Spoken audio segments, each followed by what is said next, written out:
la la la la la la.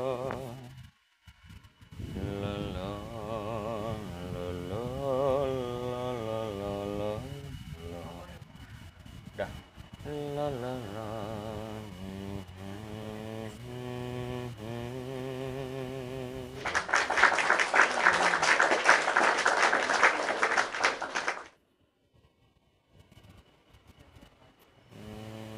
Shalom.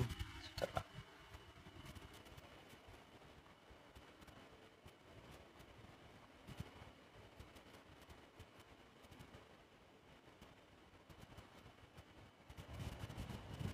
Waalaikumsalam.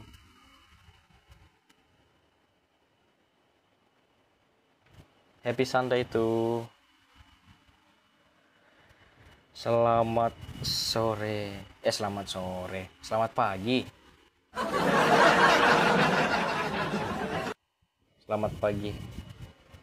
Coba pakai headset di situ handphonemu, lihat akun Kokolat di sini noise nggak karena angin ini. Takutnya noise karena kan pakai ini.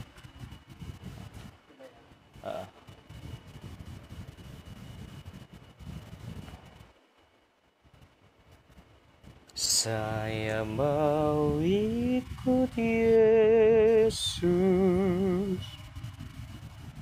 Saya mau ikut Yesus. Selamat minggu. Iya, selamat minggu. Shalom gini pas. Gaspol. Waalaikumsalam, Kak Cumi-cumi. Cumi-cumi ya. Kita akan mengulang materi. Noise ya? Noise gak? Berisik banget ya. Taruh di sini mic-nya. Aduh.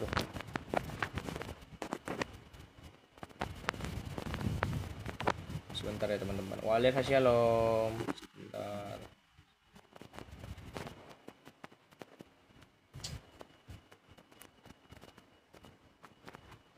Gak bisa mainnya.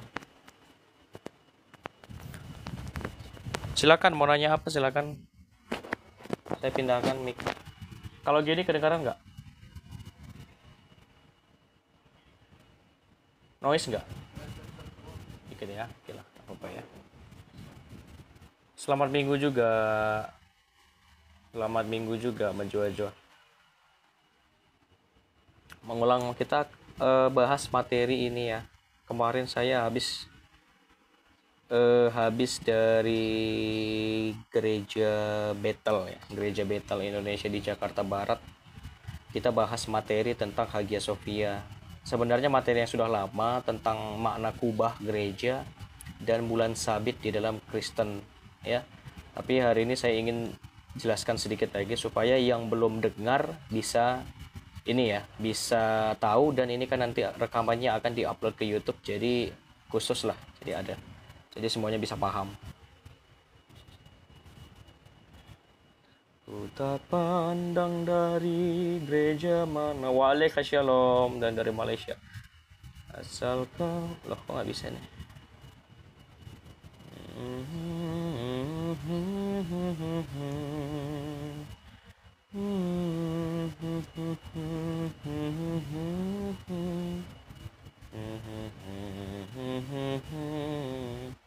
Bang, aku mau nanya, apa benar sebelum Yesus turun ke dunia kedua kalinya belum ada yang masuk surga? Masuk surga ya? Tidak ada. Sampai hari ini pun belum ada orang di surga ya. Kita percaya namanya alam penantian untuk orang percaya dan tidak percaya. Untuk orang yang percaya, dia akan ada di alam Firdaus. Ini bukan surga ya. Firdaus itu adalah taman, alam penantian. Dan untuk orang yang tidak percaya, itu akan ditempatkan alamnya namanya Tartarus. Ya, di mana ini ada literasinya, Bang? Lihat perumpamaan orang yang kaya dengan si miskin Lazarus. Ketika Tuhan Yesus ceritakan, Lazarus ini adalah orang miskin yang kena penyakit kusta, ya. Dia mau makan, ambil rimah-rimah dari jatuhannya nasi makanannya orang kaya itu, tetapi anjing datang dan menjilat sakitnya. Lalu si kaya itu meninggal dan si miskin Lazarus juga meninggal, ya. Si miskin Lazarus itu masuk ke alam pangkuan Abraham, di situ disebutkan itu Firdaus, ya. Lalu yang si kaya itu masuk ke dalam Tartarus. Ya, dia bisa melihat si miskin Lazarus dari tempat dia. Ya, bisa melakukan komunikasi, tetapi dia tidak bisa untuk pindah alam dari Tartarus ke Firdaus. Jadi nggak ada yang masuk sorga. Tapi gimana ceritanya si Enoch, ya, Enoch sama Elia itu juga bukan di sorga. Seperti itu ya. Tartarus sama Hades. Hades tahu saya neraka ya, Hades. Hades itu lebih ke neraka sih, setahu saya.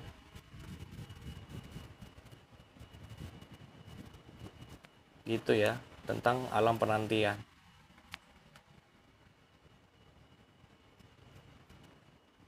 Sebentar. Kadang handphoneku agak ini. Kedengaran nggak suaranya? Kedengaran ya? Yang mau ibadah silahkan ibadah, yang baru bangun silahkan cuci mukanya. Yang belum tidur silahkan tidur kalau nggak tahan lagi. Dengar kata bulan keingat bulan terbelah. Oh, kalau ini kita nggak bahas bulan terbelah. Tetapi kita akan Tetapi kita akan bahas tentang bulan sabitnya Bizantium. Tidur di sini boleh, Umi? Boleh dong. Umi nggak tuh? Kok Umi pula? Masih terumi-umi juga antum ya. Ana lelaki, wala perempuan ya. Masa Umi Son gitu kan lucu banget nanti. Ini tentang Hagia Sophia dan bulan sabit Bizantium. Ini adalah bentuk kekayaan umat Kristen yang sangat mempengaruhi Saracen. Ya, ini sangat mempengaruhi mereka. Kenapa mempengaruhi? Karena mereka pakai sampai hari ini. Padahal ini maknanya semua merujuk kepada Kristus. Apakah dari sabit, apakah dari bulan apa dari Kuba, itu semua merujuk kepada Kristus. Miserable. Nah, ini ada yang unik di sini teman-teman. Kalau teman-teman perhatikan sebentar ya, ini agak terlalu terang. Nah, kalau teman-teman perhatikan ya, sejarah pembangunannya Hagia Sophia, apa itu sebenarnya adalah itu. Oke. Dia awal sekali itu adalah kuil-kuil pagannya orang Romawi. Nanti setelah Romawi menerima Kristen sebagai agamanya, orang Romawi itu taubat, maka akan diubah menjadi gereja Hagia Sophia pada tahun 325 Masehi oleh kaisar namanya Kaisar Konstantinus yang pertama. Oke. Lalu nanti setelah 325 Masehi, bangunan Hagia Sophia ini akan dikuduskan tahun 360 Masehi oleh anaknya namanya Konstantinus II. Ya. Konstantinus I itu bapaknya, anaknya namanya Konstantinus, maka dia dikasih gelar Konstantinus II karena dia adalah kaisar selanjutnya, penerus tahtanya. Ya, lalu nanti ini rusak akibat ada namanya pemberontakan di sana. Ya, gereja ini mengalami kerusakan karena ada kebakaran. Gerejanya juga ikut dibakar pada tahun 404 Masehi. Lalu dibangun kembali dan diperluas oleh Kaisar Konstan pertama. Ya. Fokus ya kita ke sejarah pembangunannya, ini unik ya. Lalu ini nanti diresmikan kembali. Tadi kan sudah dibangun oleh Kaisar Konstan yang pertama lagi kan, dan dilebarkan lagi ya, diperluas. Lalu nanti diresmikan kembali oleh Theodosius II pada tahun 415 Masehi. Nah, setelah diresmikan pada tahun 415 Masehi, dibakar lagi tahun 430 Masehi. Jadi 2 kali dibakar dia. Setelah dibakar 430 Masehi, dibangun kembali lagi. Dibangun untuk ketiga kalinya oleh Kaisar Justinian I dari tahun 532 Masehi sampai 537 Masehi. Oke, sudah selesai dibangun tahun 537 Masehi, usut punya usut, tiba-tiba terjadi gempa bumi, rusak lagi kubah gerejanya. Ya, karena rusak pada tahun 558 Masehi, lalu dipulihkan pada tahun 562 Masehi mengikuti bentuk awalnya. Ya, diperbaiki meniru bentuk awalnya. Nah, lalu apa makna kubahnya? Apa makna kubah di dalam gereja? Perhatikan. Ya, jadi berapa jumlah kubah yang ada di gereja itu nggak sembarangan. Bukan kayak Bani Kedar yang suka maling-maling budaya Kristen. Contohnya yang namanya di bawah Al-Kautsar. Nah, jadi orang Kristen itu punya kubah, maknanya ada, dan jumlah kubahnya itu artinya ada. Perhatikan, kalau dia gerejanya satu kubah, itu melambangkan Kristus satu-satunya kepala komunitas Kristen, atau makna lain juga menunjukkan Allah yang Esa atau Elohim yang Ehad. Kalau dia 3 kubah, itu melambangkan Tritunggal Maha Kudus. Oke. Kalau 5 kubah, itu melambangkan Kristus dan 4 penginjil. Ya, Matius, Markus, Lukas, Yohanes itu kan 4 Injil. Ditambah oleh 1 Tuhan Yesus, maka dia melambangkan 5 kubahnya. Nah, kubah yang paling utama yang ada gambar Tuhan Yesus itu nanti paling besar. Itu kubah utamanya. Nah, kalau 7 kubah itu melambangkan 7 konsili ekumenis. Karena gereja-gereja timur, gereja ortodok itu percaya konsili ekumenis. Ya, yang menjadi dasarnya. Nah, lalu kalau dia 9 kubah itu melambangkan 9 tingkatan malaikat tradisional. Ya, ini angiologi, ilmu yang mempelajari tentang malaikat. Nah, saya tidak terlalu memahami di sini. Tetapi 9 itu melambangkan 9 jabatan-jabatan atau hierarki malaikat. Lalu kalau dia 13 kubah melambangkan Kristus dan 12 rasul. Oke, 12 para rasul ditambah 1 pemimpinnya Tuhan Yesus. Jadi berapa jumlah kubah itu ada maknanya. Bukan sembarang-sembarang dicopet-copet langsung jadi tempat orang teriak-teriak manggil orang untuk ibadah. Karena mungkin jemaatnya itu tuli. Di mana bisa kita lihat gereja 13 kubah? Ada nggak? Ada. Ya, ada. Masih ada. Di mana? Di Rusia. Di Rusia ada gereja. Bahkan lebih dari ini. Ya, ada 70 kubah justru. Banyak sekali kubahnya, kecil-kecil kubahnya. Di sana ada. Nah, lalu gimana ceritanya kok bisa sampai ke mereka sekarang? Lah ini bandingkan, ini adalah gereja berkubah. Ini gereja. Ya, ini gereja ya dulu ya. Dari gereja ini nanti kok bisa ke sini ku piye? Ya, ini gimana ceritanya? Nah, disinilah masuknya. Ya, setelah Konstantinopel atau Romawi Timur itu jatuh pada tahun 1453 Masehi, maka dari kepemimpinan Bizantium atau Romawi Timur itu dijatuhkan oleh Muhammad Al-Fatih. Al-Fatih itu arti dari kata Al-Fat, Fat itu artinya penakluk. Jadi si Muhammad Al-Fatih atau Mehmed kedua, ya, dari dinasti Utsmani, ya, Ottoman, diambil alih sama dia. Ini nanti akan berpengaruh sampai ada hubungannya dengan perubahan status gereja Hagia Sophia menjadi masjid namanya Hagia Sophia. Artinya sama. Hagia Sophia itu bahasa Yunani. Hagia artinya kudus, Sophia artinya kebijaksanaan. Jadi Hagia Sophia artinya kebijaksanaan suci, kebijaksanaan kudus. Nah, bahasa Turkinya juga sama, Hagia Sophia. Cuman di convert ke bahasa Turki aja. Hagia Sophia menjadi Hagia Sophia, maknanya sama. Statusnya sudah berubah dong, dari gereja menjadi masjid. Nah, kira-kira kalau bentuk ilustrasinya ya, ini bentuk awalnya kalau dia tidak menjadi masjid. Ini awalnya dia gereja. Ya, ini gereja. Jadi apa yang ditambah sama mereka? Mereka cuma menambah pilar-pilar ini. Ini fungsinya apa ditambah? Untuk melakukan panggilan ibadah. Allahu Akbar, Allahu Akbar. Nah, dari sini ya. Menara, ya, menara. Itu cikal bakalnya. Jadi hanya ditambah di sininya. Kalau bentuk awalnya seperti ini desainnya. Dari atas itu salib, nanti diganti di atas ini lambang kota Konstantinopel. Kalau orang Kristen yang agak garis keras katanya lambang Hubal katanya. Nah, lalu kita lihat lagi. Nah, perhatikan kubah yang ada di sini. Ya, ini kubah gereja Hagia Sophia, teman-teman perhatikan. Ini di atas ini kan sudah ada tulisan Arab. Oke ya. Ini aslinya di atas ini adalah gambar Kristus. Ya. Kalau di gereja-gereja sekarang ini gambar Kristus. Dan kamu perhatikan di sininya ini adalah malaikat serafim dan kerubim. Ya, di penyangga-penyangga tiangnya serafim dan kerubim. Nah, ini nanti yang akan diambil sama mereka seperti ini. Sekarang diubah. Ya, dihias-hiasi lah. Karena memang arsitektur ini diakui pada masa itu sampai hari ini. Karena nggak perlu ada tiang penyangga. Jadi bagi mereka alasannya juga salah satu, ketika mereka melakukan sembahyang nggak putus garis sholatnya. Ya, mereka nggak putus garis sholatnya, maka diadaptasilah kubah ini tadi. Ya, kubah itu juga melambangkan lilin, api lilin. Makanya bentuknya kalau teman-teman perhatikannya gini, dia seperti lilin kan? Api lilin atau kubah bawang kita bilang, kubah bawang.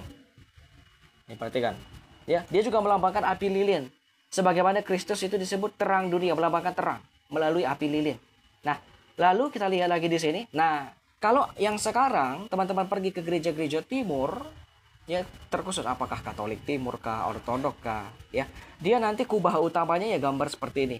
Ini merujuk kepada Wahyu 1 ayat 8, Yesus sang Pantokrator. Pantokrator itu bahasa Yunani artinya yang maha kuasa. Wahyu 1 ayat 8, ya. Wahyu 1 ayat 8, teman-teman baca. Ini dasarnya. Bersama dengan para rasul, ya. Kadang juga digambarkan bersama para kudus yang lain dengan malaikat atau ada awan-awan. Jadi kita ketika melihat kubah itu ke atas, kita seolah-olah melihat anak manusia di atas awan-awan. Merujuk kepada kitab Wahyu atau melihat sorga. Gitu kira-kira filosofinya. Jadi nggak sembarangan digambar kubahnya. Nggak tahu kalau Bani Kubar ini, kalau Bani Kedar sekarang nggak tahu ya. Nah. Baik. Nah, sekarang ya. Sekarang dari bulan sabitnya, kita belajar dari bulan sabitnya. Ya, kita belajar dari bulan sabitnya. Ini teman-teman perhatikan, ini sampai hari ini ada. Yaitu kalau teman-teman lihat di gereja-gereja Rusia, itu ada gereja-gerejanya masih mempertahankan salib yang ada sabitnya seperti ini. Ya, ada sabitnya. Nah, sekarang kan pindah ke sini. Kalau orang Kristen garis keras mengatakan lambang Hubal kan seperti itu. Nah, lalu kita lihat maknanya sebenarnya apa. Perhatikan, kalau ini sekarang mungkin jemaat awam atau umum ini mengatakan, oh ini adalah lambangnya mereka. Tapi kalau kita belajar sejarah, ini adalah bulan sabit dan bintangnya Bizantium yang dikembangkan oleh koloni Yunani sekitar tahun 300 sebelum Masehi. Ya. Jadi justru ini sudah dipakai oleh mereka sebelum Masehi. Dan ini merujuk kepada dewi-dewinya mereka. Dewi-dewi Yunani. Dewi-dewi pagannya. Hanya saja setelah nanti kekristenan diterima oleh kekaisaran Romawi, khususnya Romawi Timur, maknanya berubah karena simbol ini diadaptasi dan semua merujuk kepada Kristus. Ini awalnya merujuk kepada planet Venus. Oke, bintang kejora. Planet Venus, bukan lagunya Silesti Kejora, bukan. Nah ini. Nah, lalu nanti diadaptasi oleh kekristenan di abad ke-6, ya. Dan ini juga karena melambangkan kota Konstantinopel. Oke, Konstantinopel. Jadi Konstantinopel itu punya simbolnya seperti ini. Ingat ya, ini 300 sebelum Masehi, sebelum Kristus lahir. Jadi sudah ada duluan sebelum Kristen muncul.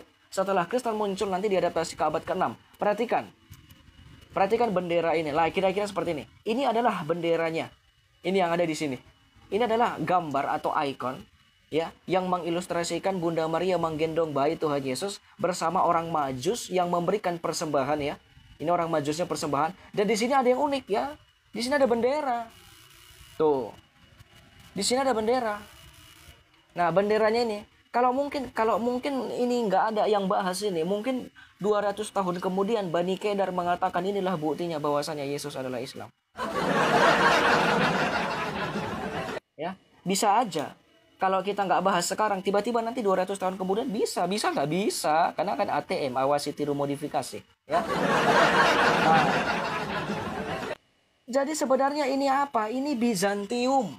Ya, ini Bizantium. Ini benderanya. Teman-teman perhatikan, ini ada koin Bizantium, ini gambar dewi mereka. Ini lambang dewi mereka. Di atas perhatikan, Bizantium ini. Lambangnya sama. Ya, lambangnya sama.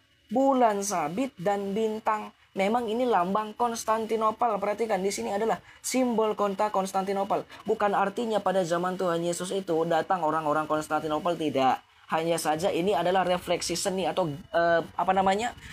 cara mereka untuk mewakilkan kekaisaran Romawi Timur atau Konstantinopel hadir pada masa itu. Walaupun secara realnya nggak ada, ini hanya penggambaran seni saja.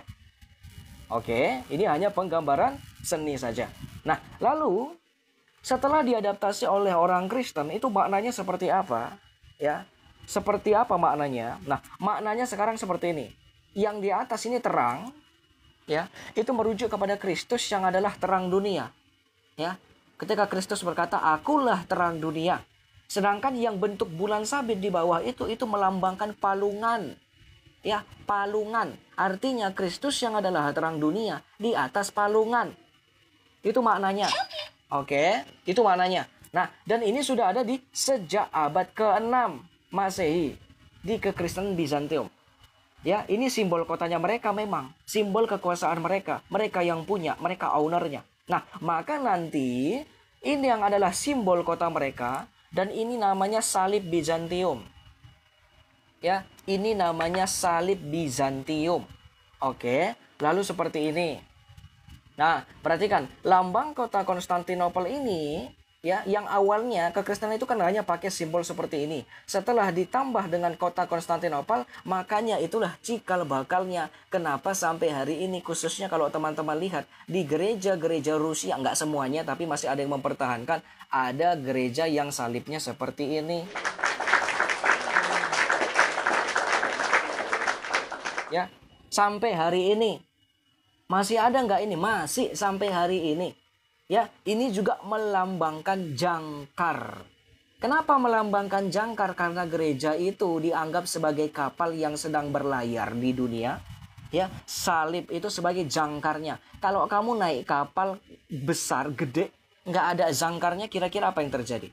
Bayangkan, ada kapal besar sekali, sedang berlayar. Kamu nggak punya jangkar, berani nggak kamu naik kapal seperti itu? Ya, hancur kamu, hancur saudara, ya. Nah, jadi maknanya sekarang ada tiga yang saya kutip di sini, ya. Kutip yang pertama, Kristus di atas palungan. Yang kedua, ya, jangkarnya gereja, sebab gereja adalah kapal yang sedang berlayar. Yang ketiga, melambangkan kekristenan Konstantinopel, sebagaimana tadi di ikon ini adanya perwakilan kota Bizantium. Ya, di ikon ini. Bukan artinya ini adalah punyanya Bani Kedar, karena Bani Kedar belum muncul, karena baru muncul tahun 610 Masehi, saudara. Ya, karena mereka baru muncul di ini. Nah, lalu kita lihat lagi. Setelah kita paham seperti ini maknanya, kok sekarang diambil sama mereka, Bang? Nah, kira-kira seperti ini. Ingat ketika tadi saya katakan di tahun 1453 kejatuhan Konstantinopel oleh Muhammad Al-Fatih, simbol ini diadaptasi oleh Turki Ottoman. Maka teman-teman perhatikan ada simbol ini di atas. Ya, ada simbol ini di atas. Ya. Yang ini, yang warna hitam, yang menjadi lambangnya kota Konstantinopel, itu sudah dipakai sejak abad ketiga sebelum Masehi. Ingat ya Dul ya, semoga kamu tahu Masehi dan sebelum Masehi ya Dul ya. Nah, ini diambil dari 3 sebelum Masehi sampai 15 Masehi, khususnya untuk di Bizantium ya. Walaupun kita masih pakai sekarang, tapi ini khususnya di Bizantium, karena Bizantium kan sudah nggak ada. Ya, lalu nanti diadaptasi ya oleh Ottoman ya dari 15 Masehi sampai sekarang, sampai hari ini. Makanya negara Turki namanya seperti ini. Ya. Jadi yang awalnya dari Konstantinopel, Bizantium, maka dia nanti diadaptasi oleh Turki Utsmani. Dan ini data sejarah. Ya, dan ini data sejarah. Kamu mau bilang apa? Coba, yang tidak setuju naik dong ke atas, kau bantah pakai data sejarah. Saya mau lihat otaknya Bani Kedar. Coba, saya cuma nunjukkan baru satu data loh, belum data yang lain. Ini dulu kau bantah beserta dengan koin-koinnya. Kita lihat nanti penggunaan bulan sabitmu itu dari abad keberapa. Kita bandingkan dengan penggunaan ini di koin ini. Koin ini munculnya abad berapa. Dan kamu menggunakan sabit dan bintang itu abad berapa. Ayo, ada yang berani? Coba kita jambak satu-satu ya. Kita jambak yang gede ngomongannya. Misalnya kita jambak siapa ya? Ini nih si Dani. Si Dani kita jambak. Kita lihat ya, berani nggak ya? Berani nggak ya? Kalau di sini saya nggak suka ini. Saya mau pembuktian di sini. Oh, nggak berani saudara. Sulit saudara. Ya, nggak berani dia saudara. Sulit saudara. Sulit. Ya. Kenapa kamu nggak berani? Karena kamu takut ketampar dengan fakta. Karena ini adalah sejarah. Makanya saya senang banget sama Pak Bambang Nursena ketika dia bilang, kamu tutup kitab kamu, saya tutup kitab saya, mari kita buka sejarah. Ya, saya juga terapkan itu. Nah, ketika saya terapkan apa yang diterapkan oleh Profesor Dr. Bambang Nursena, ternyata memang benar. Mereka ini kalau ditanya sejarahnya, kicep saudara, kicep. Nah, ini baru ini loh. Saya baru bahas 2. Kubah dan bulan sabit dan bintang. Baru 2 ini. Ya, baru 2. Creation and dome.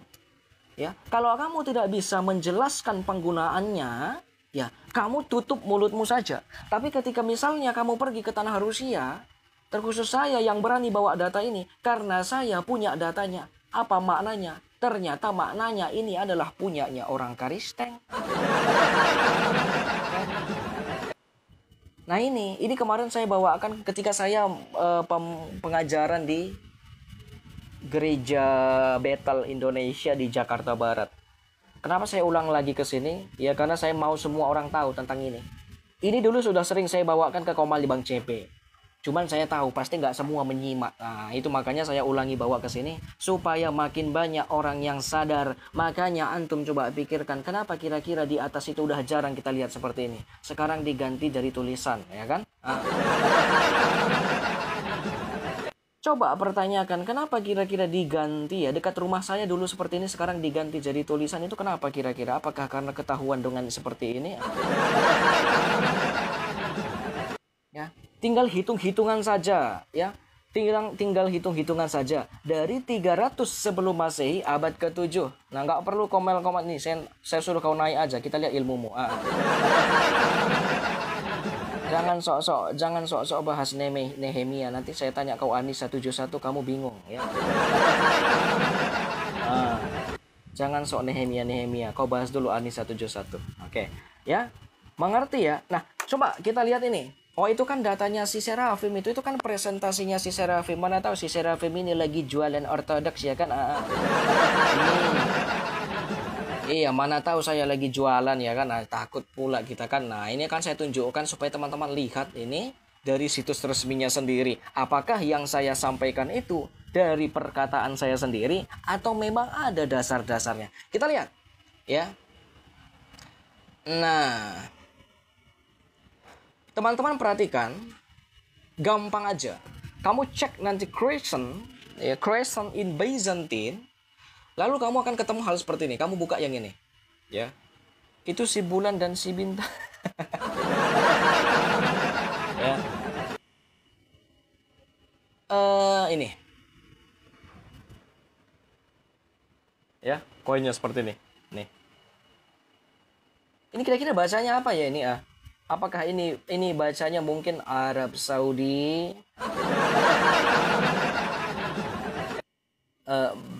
Bizan oh salah, ini bacanya Arab Saudi ya.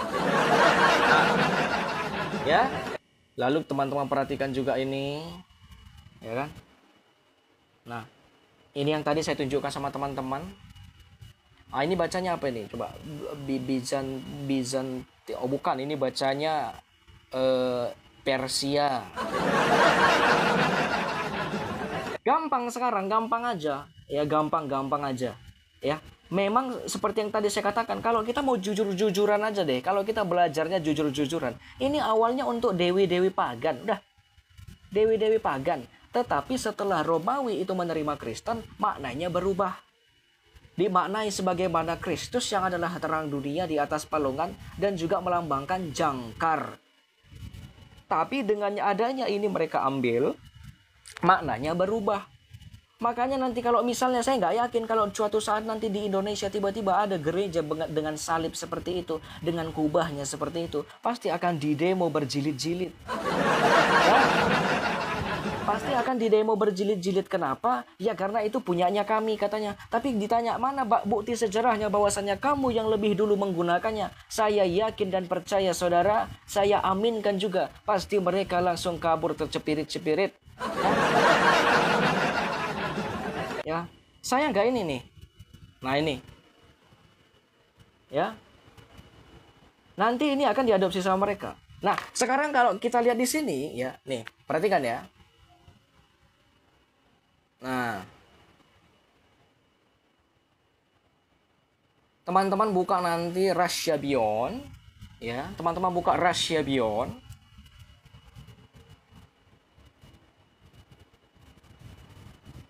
Nih.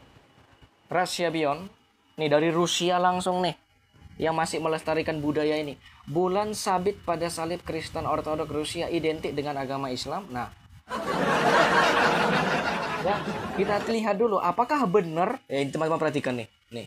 Kurang sabit apa lagi nih? Apakah benar? Nah, mari kita check it out kan gitu. Ya.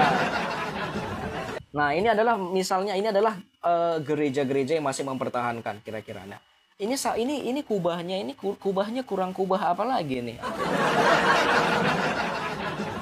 Ya, ini bentuknya seperti api lilin ya. Itu makanya tadi ini melambangkan lilin juga. Makanya kan dia seperti tiang-tiang panjang seperti ini, punya lilin di atasnya. Di atasnya ada sabitnya, lalu ada salibnya.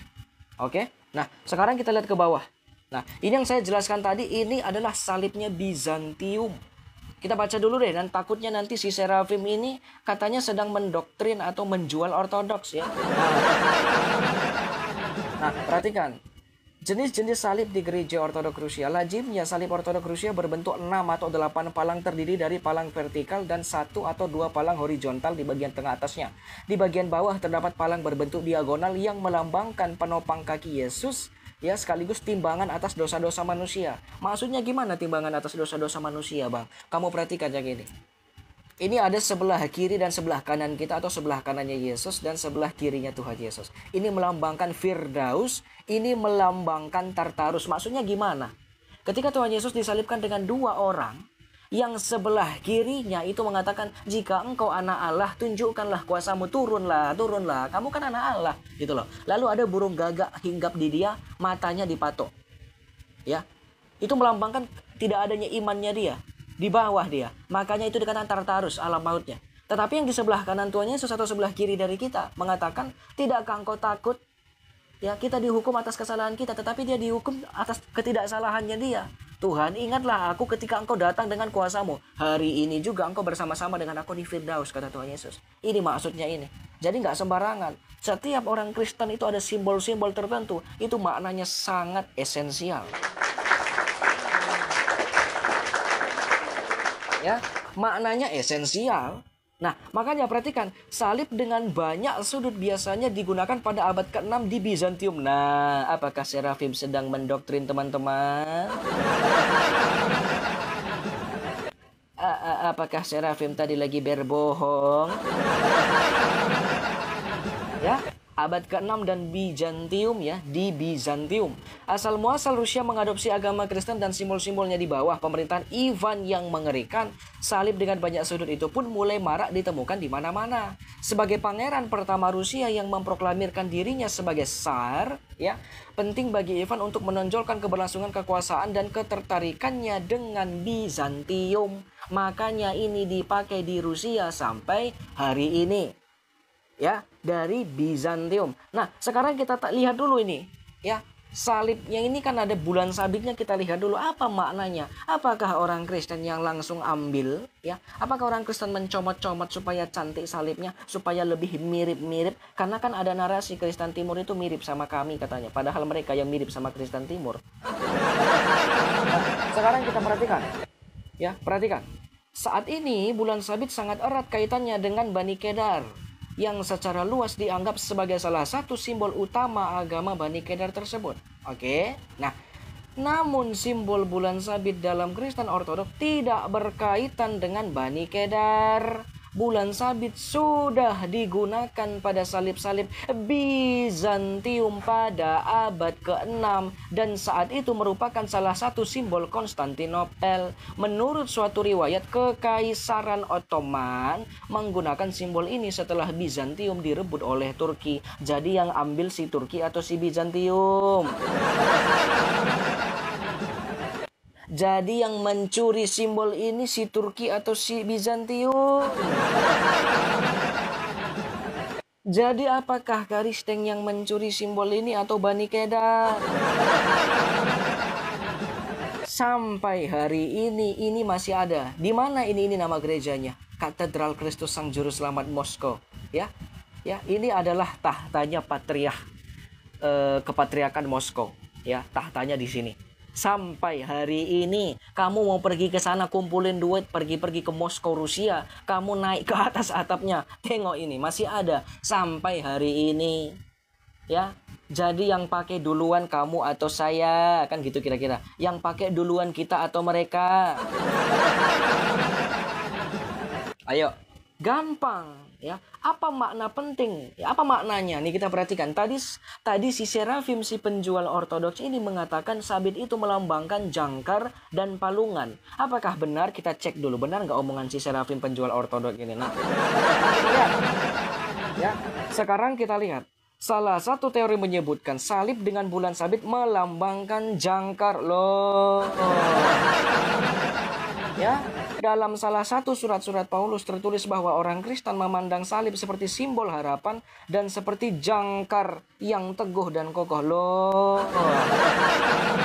Ya, gereja pada gilirannya dipercaya sebagai sebuah gereja, ya perhatikan, gereja pada gilirannya dipercaya sebagai sebuah kapal loh. Ya, gereja itu adalah kapal yang mengantar orang-orang beriman menuju kerajaan surga. Loh, ternyata sama seperti yang dijelaskan Serafim penjual ortodoks tadi. Berarti Serafimnya bukan bohong ya. Nah, perhatikan. Nah, namun salib tak hanya diartikan melambangkan penyaliban Yesus, karena bahkan sebelum agama Kristen muncul, salib sudah secara luas dipandang sebagai simbol matahari dalam paganisme. Ya kan? Hal ini diungkap oleh B. Upskensky dalam bukunya yang berjudul Simbolisme Matahari dan Bulan dalam Aspek Visual Gereja Rusia. Ya, ini untuk merujuk kepada pagan-pagan yang tadi saya jelaskan. Nah, sekarang kita lihat. Ya. Dari sini. Perpaduan antara salib dan bulan sabit benar-benar konsisten dengan simbolisme kosmologis yang berasal dari agama pagan. Ingat yang saya katakan tadi, ini awalnya merujuk kepada dewi-dewi pagan. Oke, ya. Lalu salib dan bulan sabit masing-masing melambangkan matahari dan bulan, tulis Uspensky. Nah, perhatikan, hal ini pun ditegaskan oleh gambar yang muncul dalam kitab Wahyu. Maka tampaklah suatu keajaiban besar di sorga. Seorang perempuan berselubungkan matahari dan bulan di bawah kakinya. Dan di atas kepalanya ada sebuah mahkota dari ke-12 bintang. Kalau dari gereja Katolik ini ada gambar namanya Bunda Maria, Ratu Penjuru ya. Dia kalau nggak salah dia di kepala Bunda Maria ada bintang ya. Totalnya ada bintang ya. Yang ini tadi di bawahnya dia menginjak sabit, bulan sabit. Nah, ini dasarnya. Ya, oleh karenanya simbol bulan Maria ditemukan dalam ikon Bunda Maria. Nah, lalu penggunaan lain dalam bulan sabit dalam agama Kristen kita lihat apa nih? Tadi saya katakan itu adalah palungan dan Yesus Kristus yang ada di atasnya, kita cek. Bulan sabit juga merupakan simbol penting dari kelahiran Yesus karena mencerminkan bentuk palungan dan ayunan tempat bayi Yesus ditempatkan lahir di Bethlehem. Loh, kok sama seperti yang dikatakan Serafim penjual ortodoks tadi ya? Inilah sebabnya mengapa cawan untuk perjamuan kudus dan tempat pembaptisan misalnya berbentuk setengah lingkaran. Nah, kira-kira seperti ini. Ini perhiasan-perhiasan ini di Moskow Kremlin Museum. Ya, jadi kalau kamu mau sakit hati, ya memang sakit saudara. Karena ini sejarah, fakta. Memang ini punya karis yang kalian ambil. Ya, dan ini adanya di museum, bukan di rumah saya ya. Ya, coba. Jadi sekarang pertanyaan saya gampang. Untuk kubah, saya nanya cuma dua ini. Kebetulan ada gambar kubah dan ada gambar sabit di sini. Untuk kubah dan sabit, siapakah lebih dulu yang menggunakan saudara? Siapakah yang pertama kali menggunakan kubah dan sabit ini, saudara? Kristen. Iya, Kristen.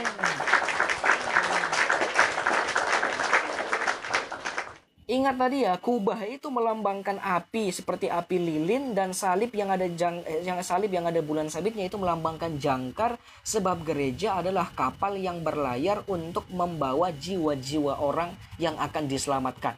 Ngerti ya? Nah, ternyata si Serafimnya tidak bohong, saudara. Nah, ternyata sama seperti yang saya sampaikan tadi. Ternyata saya tidak bohong, saudara. Ini kok Bani Kedar ini katanya saya hoax ini, saudara. Ini yang hoax saya atau Bani Kedar, saudara?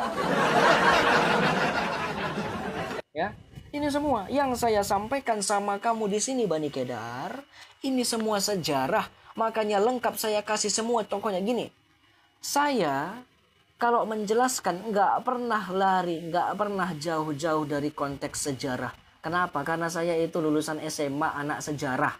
Ya, saya suka sejarah. Jadi sebagaimana saya yang suka sejarah, saya iming-imingi teman-teman belajar sejarah supaya semua kita paham sejarah. Makanya saya cantumkan di sini tanggalnya, saya cantumkan tokoh-tokohnya, saya cantumkan nama tempat-tempatnya supaya ana dan antum bisa saling percaya. Bukan kayak kamu dikatakan sebuah risalah tertulis di sebuah risalah, nama risalahnya tidak dikasih tahu apa namanya. Jadi jemaat pun cuma bisa engge-engge wae, tidak bisa check and recheck. Ya, tetapi ketika kamu ketika saya jelaskan ini, kamu bisa cek sendiri apakah yang saya jelaskan ini salah atau tidak. Ya, dan itu semua berdasar. Makanya tadi sempat saya tunjukkan koin ini tadi. Ya, kalau kamu bisa menunjukkan punyamu itu lebih dulu digunakan jauh sebelum adanya koin ini, ya monggo pakai data. Nggak pakai data, saya nggak pakai lama akan saya tendang ke Tartarus.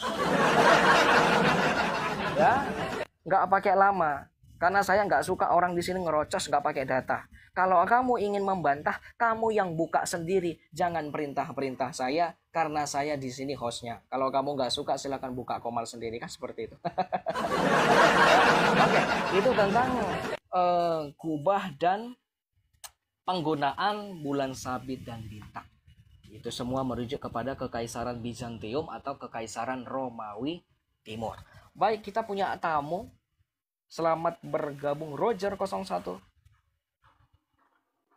Suara saya kejelas nggak teman-teman? Soalnya saya pasang kipas di sini. Siap. Punya agak noise. Jelas. Selamat siang. Oke. Selamat siang. Puji Tuhan. Ya, Bang Roger 01, Kristen, Islam, Hindu, Buddha, Konghucu, ateis, gnostik, agnostik, Bang.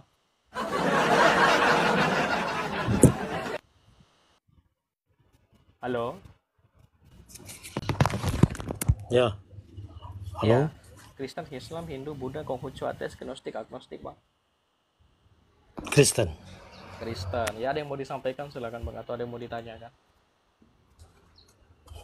Atau jangan bilang salah tekan ya. Apa? Iya, silakan Bang, kalau ada yang mau disampaikan atau mau ditanyakan silakan. Enggak. Tadi cuma mau bilang jangan suka rubah-rubah sejarah tadi masalah Kuba itu. Oke, lanjut. Oke. Baru pulang gereja. Saya baru pulang gereja. Oke, selamat hari Minggu Bang Roger. Baik, teman-teman ya. Dibawa dulu ya Bang Roger ya. Baik. Thank you. Ada pertanyaan teman-teman dari materi yang disampaikan? Singkat kali kan materinya? Iya, memang saya buat sesingkat-singkatnya. Karena panjang-panjang pun saya tahu orang Indonesia nggak suka dengar materi panjang-panjang ya.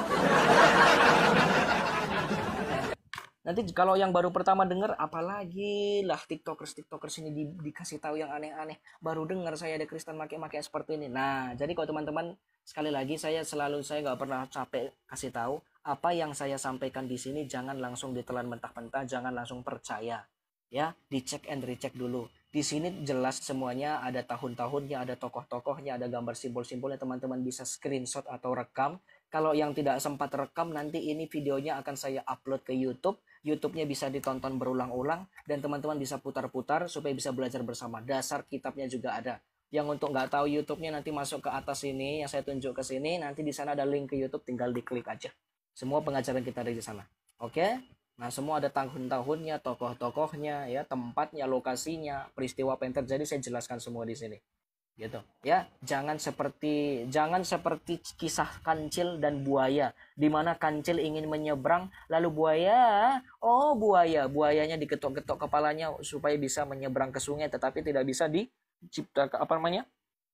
bisa dibuktikan secara sejarah. Artinya itu adalah dongeng ya. Jadi Kristen itu, saya mau kasih tahu, Kristen itu bukan agama dongeng karena bisa terbukti secara historis. Tetapi kalau imanmu tidak bisa terbukti secara historis, berarti apa bedanya imanmu dengan kisah kancil dan buaya? Nama webnya apa Bang? Rahasia Beyond. Sebentar. Nih. Atau bisa buka langsung dari situs gerejanya, langsung bisa. Kalau saya biasanya lebih ambil situs yang kayak gini. Aduh, kok gede banget nih. Rahasia Beyond bisa. Ada situs yang lain, tapi saya lebih sering ke sini. Ya, saya lebih sering ke sini karena di sini nggak panjang lebar dia. langsung terus terang, dan teman-teman bisa lihat ada penanggalannya, tahun-tahunnya ada. Gitu ya. Tapi sedangkan untuk ini tadi dari mana? Kalau ini di internet bisa banyak kamu cek sendiri untuk apa? Sebentar, sorry. Ini apa ini? Tentang yang ini ya. Kalau teman-teman belajar nanti tentang dinasti Sasania atau koin-koin zaman Romawi Timur, ini akan ketemu tentang ini. Nah, ini juga teman-teman bisa belajar di sana. Dari mana saja. Ya, dari mana saja. Oke. Lalu nanti teman-teman bisa cek yang ini tadi. Lambang ini tadi dia sebenarnya dari abad keberapa, dari tahun berapa. Semuanya kita buka secara umum. Ya, tidak ada yang ditutup-tutupi. Ya, namanya juga sejarah. Gitu. Oke. Sebentar ya. I love you baby. Oke, ada pertanyaan teman-teman dari apa yang disampaikan? Lambang masjid yang sekarang diganti jadi huruf Arab. Atas dasar apa M meniru kubah gereja ke masjid? Bukan M yang meniru, ya. Pengikut-pengikutnya terkemudian yang meniru. Kalau si M-nya yang nggak ada meniru kan, karena dulu kan punya mereka tidak berkubah, ya, tidak berkubah. Di zamannya si M itu tidak berkubah, ya. Lanjut dari setelah kejatuhan Konstantinopel ke Turki Utsmani, maka nanti akan diadaptasi karena perubahan status gereja Hagia Sophia. Ini loh, ini. Perhatikan. Ini, ya. Ini kira-kira ilustrasi Hagia Sophia sebelum jadi masjid. Itu kan berkubah itu. Itu namanya kubah Bizantium, kubah Yunani. Negara-negara Yunani, ya, atau negara-negara bercorak-corak Bizantium pasti kubahnya bentuknya seperti ini. Ya. Bentuknya seperti ini. Sampai hari ini di Turki seperti itu. Jadi gereja Hagia Sophia adalah gereja terbesar pada masanya. Kalau sekarang gereja terbesar kan Basilika Santo Petrus di Vatikan. Kalau dulu ini gereja terbesar pada masanya. Jadi ini menjadi acuan orang pada masa itu, arsitektur-arsitektur. Setelah gereja ini dialih fungsikan, ya, setelah dialih fungsikan menjadi masjid, negara-negara sekitar itu mengadopsi, mengikuti. Ya, bukti Turki jatuh cinta dengan arsitektur ini, dibuat salah satu tiruannya namanya Masjid Biru. Makanya Masjid Biru itu sering disebut kembarannya Hagia Sophia, ya, Hagia Sophia Twins. Ya, teman-teman perhatikan nih, saya kasih tunjuk. Nah, saya akan kasih tunjuk nih. Bentar ya, kok nggak bisa. Blue Mosque. Nih, perhatikan. Nah, ini Blue Mosque ya, Masjid Biru. Ini disebut kembarannya Hagia Sophia. Dan kubahnya sama, ini kubah Bizantium. Ya, ini kubah Bizantium.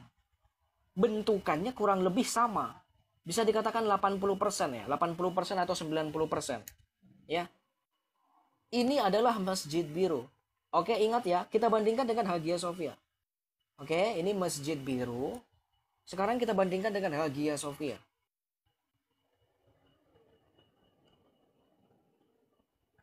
Tuh. Ini Hagia Sophia. Makanya sering disebut kembarannya Hagia Sophia atau saudaranya Hagia Sophia. Nih. Yang ditambahi dari Hagia Sophia ini adalah pilar-pilar ini, ditambahi 4 pilar ini. Kalau dulu nggak ada pilarnya, orang Kristen nggak butuh kayak gini untuk apa, ya kan? Kita nggak pakai dulu pilar-pilar gini, kita nggak pakai, ya. Nah, makanya nanti setelah dibuat lagi baru, ya, itu artinya ini menunjukkan, nah ini dia, ini perhatikan di bawah nih. Di atas Hagia Sophia, ini Hagia Sophia yang warnanya merah, ini Masjid Biru. Kenapa biru? Karena dia kayak corak-corak biru masjidnya. Ya, ini mau kamu katakan Kristen yang menyontek. Ini kamu mau bilang Kristen yang menyontek. Kalau kamu mau bilang Kristen lah sebenarnya yang menyontek, kita lihat Hagia Sophia tadi, dia di abad berapa diciptakan, dibangun. Nah, kita kembali ke sejarahnya. Ya, dia di abad keempat, ya, perhatikan. Ya, dari kuil pagan dia akan diubah, ya, menjadi gereja Hagia Sophia oleh Kaisar Konstantinus pertama. Sebentar, kok agak terang, ini terang banget tuh. Ya. Oleh Kaisar Konstantinus pertama pada tahun 325 Masehi. Oke, pada tahun 325 Masehi. Iya, jangan ribut dulu kucing. Nah, sedangkan Konstantinopel jatuhnya pada tahun 1453, berarti abad 15. Dari abad keempat sampai abad 15. Ada jarak berapa abad itu, saudara? Bagaimana mungkin ya? Bagaimana mungkin kita dikatakan menyontek? Wong itu memang Konstantinopel dulunya. Ya. Sampai abad ke-15. Mulai dari abad ke-15 terjadilah perubahan struktur kekuasaan karena dijajah oleh Turki. Sampai hari ini. Mau bilang kita yang ngambil. Ya, gitu. Abang suka kucing? Suka. Oke. Baik, any question?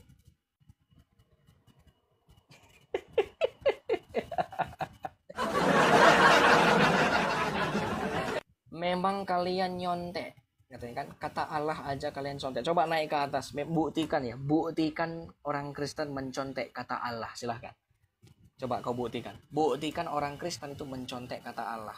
Kalau nggak bisa buktikan, berarti kamu sedang menciarkan agamamu dengan cara bertakiyah.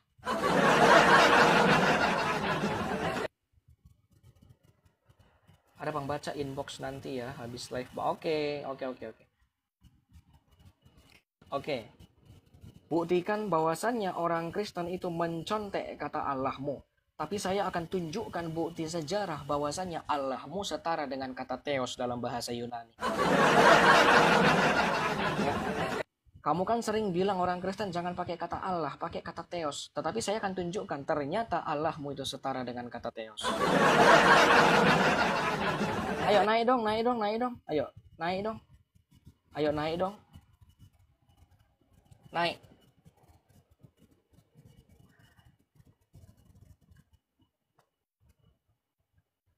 Nggak mau naik, nggak saya tunjukkan. Ayo. Biar makin kepo kamu. Nggak naik, nggak saya tunjukkan. Ya, minimal satu orang naik dari Bani Kedar. Kalau mau bantah bisa. Ya, kalau nggak naik, nggak saya tunjukkan. Biar makin kepo kau.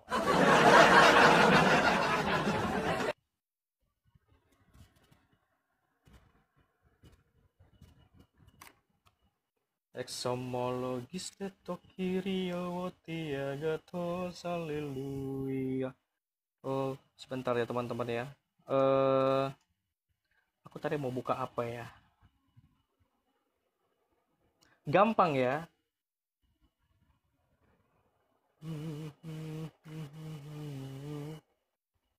Abang, learn kurang satu. Oh iya, learn kurang satu huruf, kurang huruf A-nya. Iya. Kurang huruf A-nya. Cuman karena sudah keburu saya tulis kayak gini, ya udah. Saya nggak punya tipex, jadi nggak bisa di tipex. Itu saya tulis pakai ini. Ya. Jadi nggak bisa, ya udah gitu aja. Baik. Latria selalu di hati. Intinya latria selalu di hati. Yes, latria selalu di hati. Allah Tritunggal Maha Kudus. Allah Bapa, Putra, dan Roh Kudus. Allah yang Esa. Amin.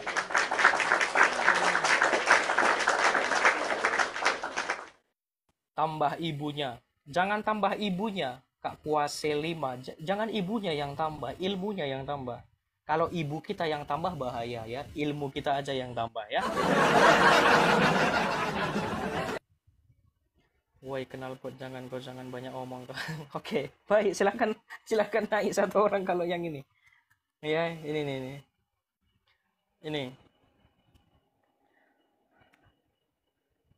Saya punya dapat data baru sebenarnya teman-teman. Kalau yang ini kita udah sering bahas kan.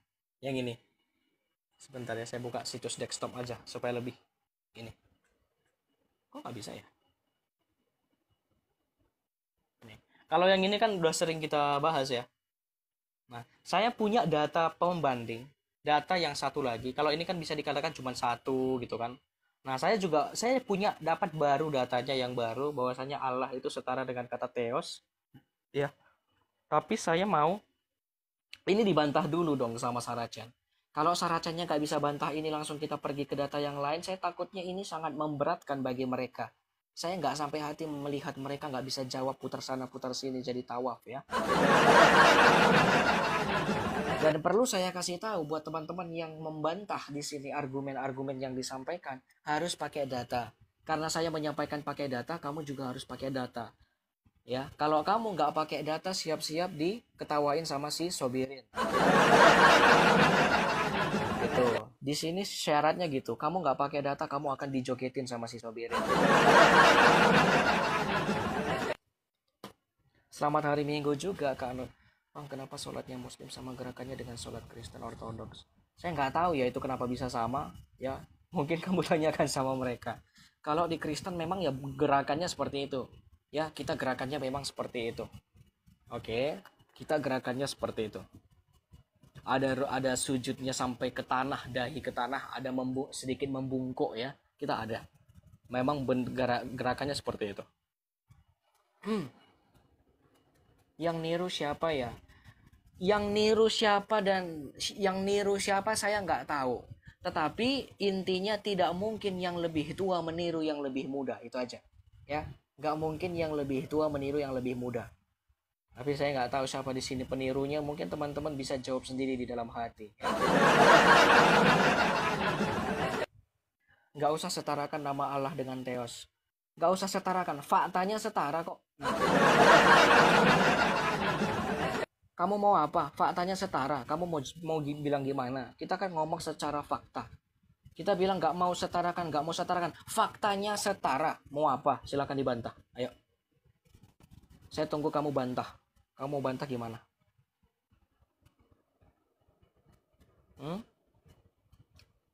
Nih.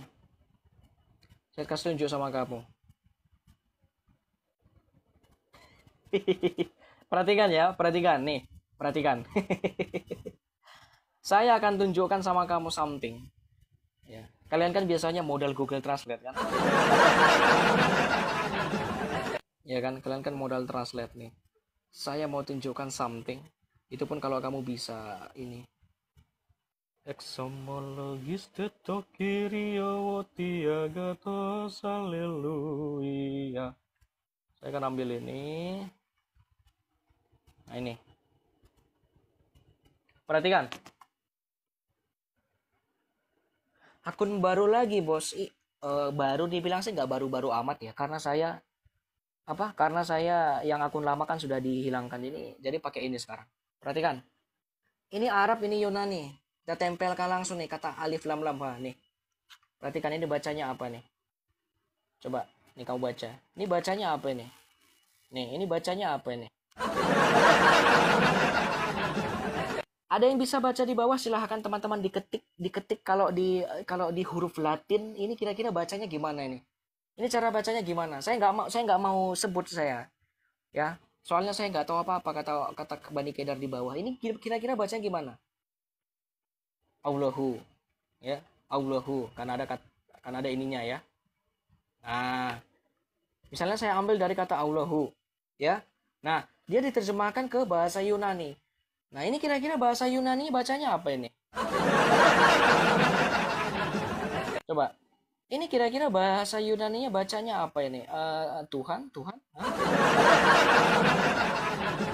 Coba. Ini baca Yunaninya apa, saudara? Ayo, silakan. Ini bacanya apa, teman-teman? Mungkin ini bacanya Oreo. Itu bacanya Oreo.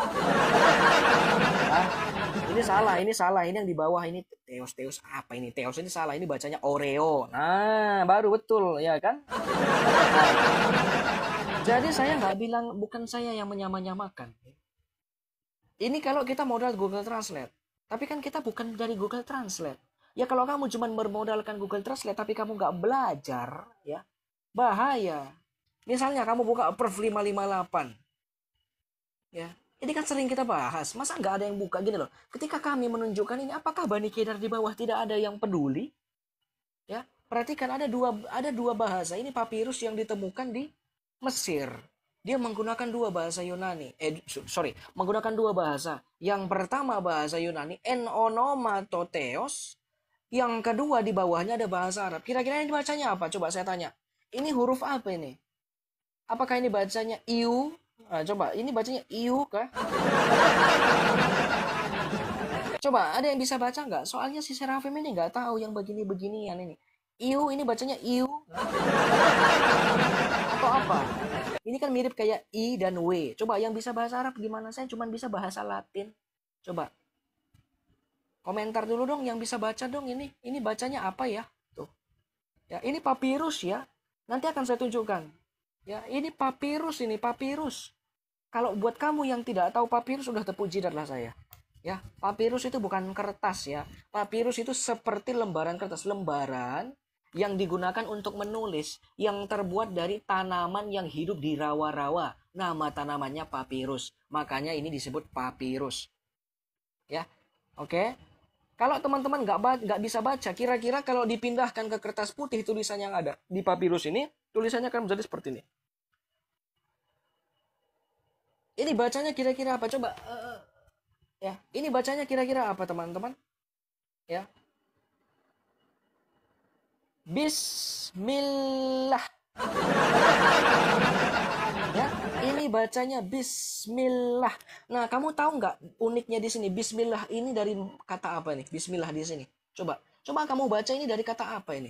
Nih, dari kata apa ini? En onomato oreo. En onomato oreo atau en onomato teos atau en onomato dewa.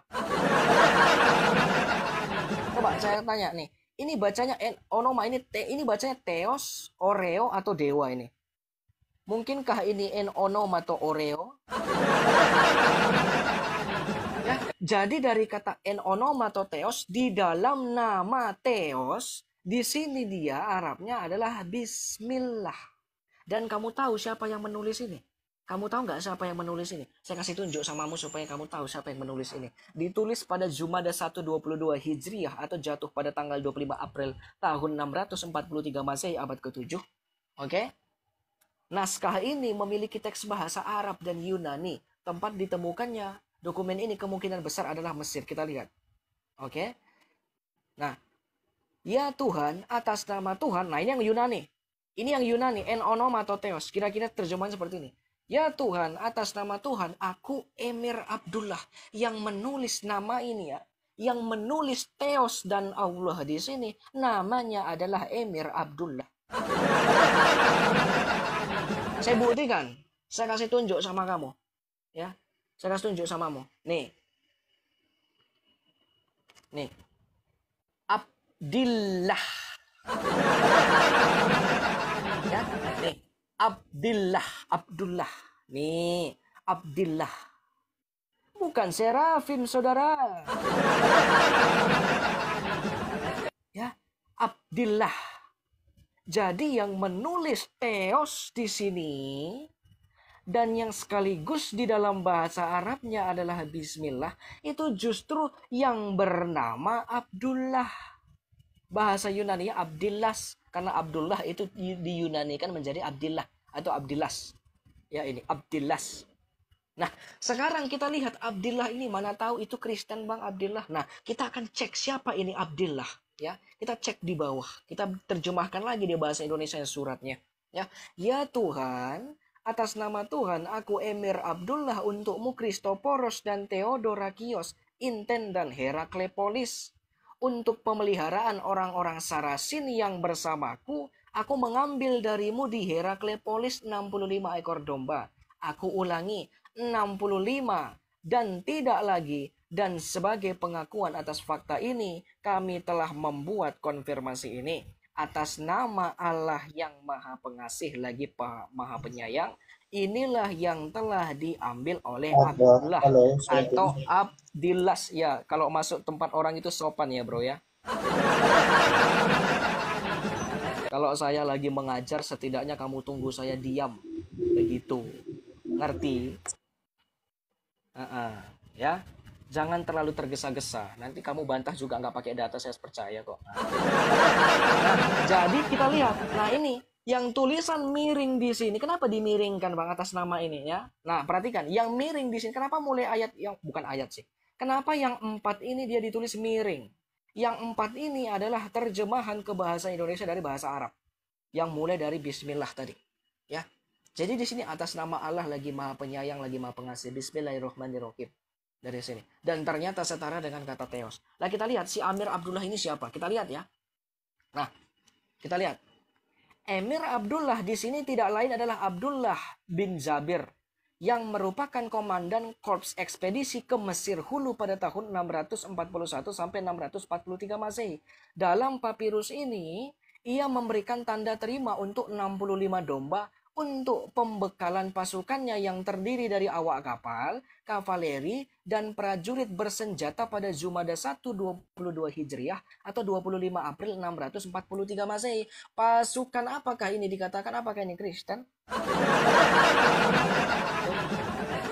Apakah si Emir Abdullah, perhatikan, tadi yang meminjam 65 ekor domba di Heraklepolis dengan Kristoporos, ya, itu adalah Emir Abdullah yang untuk pembekalan kepada prajuritnya yang ingin menyerang Bizantium, Romawi Timur. Ini pasukan apa ini? Nah, kabur kau kan? Kabur kamu kan? Naik lagi. Saya belum tanya pendapat kamu. Naik lagi dulu, jangan turun kamu langsung. Kamu giliran saya tunjukkan seperti ini, turun kau ke bawah. Jangan seperti itu, ya. Coba kira-kira ini. Nah, perhatikan. Nah, perhatikan ini. Pasukan siapakah ini? Sudah banyak sekali kau menyebarkan berita bohong juga kau. Berita apa? Berita kamu menikah sama si Uniripa kah? Iya, saya sih percaya aja. Silahkan kalau kamu mau menikah sama dia, silahkan. Jangan bawa-bawa nama saya, ya. Saya lagi jualan ortodoks di sini, ya. Kira-kira ini pasukan siapa, teman-teman? Emir Abdullah. Kita lihat tujuannya apa, ya. Diperlengkapi dengan baik prajurit dan kavaleri bersenjata lengkap disertai dengan kapal-kapal untuk memfasilitasi pergerakan pasukannya strategis. Dokumen ini menarik karena menyangkut fase penting dari perjuangan keras melawan pasukan Bizantium. Jadi dia mau menyerang Romawi Timur, Bizantium. Si Emir Abdullah, ya, si Emir Abdullah ini dia mau nyerang. Tapi dia nggak punya pembekalan untuk prajuritnya. Maka dia minjam 65 ekor domba kepada Kristoporos dan Theodorakios di kota Heraklepolis. Heraklepolis itu bahasa Yunani. Polis itu artinya kota dalam bahasa Yunani. Herakle itu singkatan dari Kaisar Herakleios. Jadi Heraklepolis adalah kotanya Herakleios. Itu di mana? Di Mesir. Gitu dulu.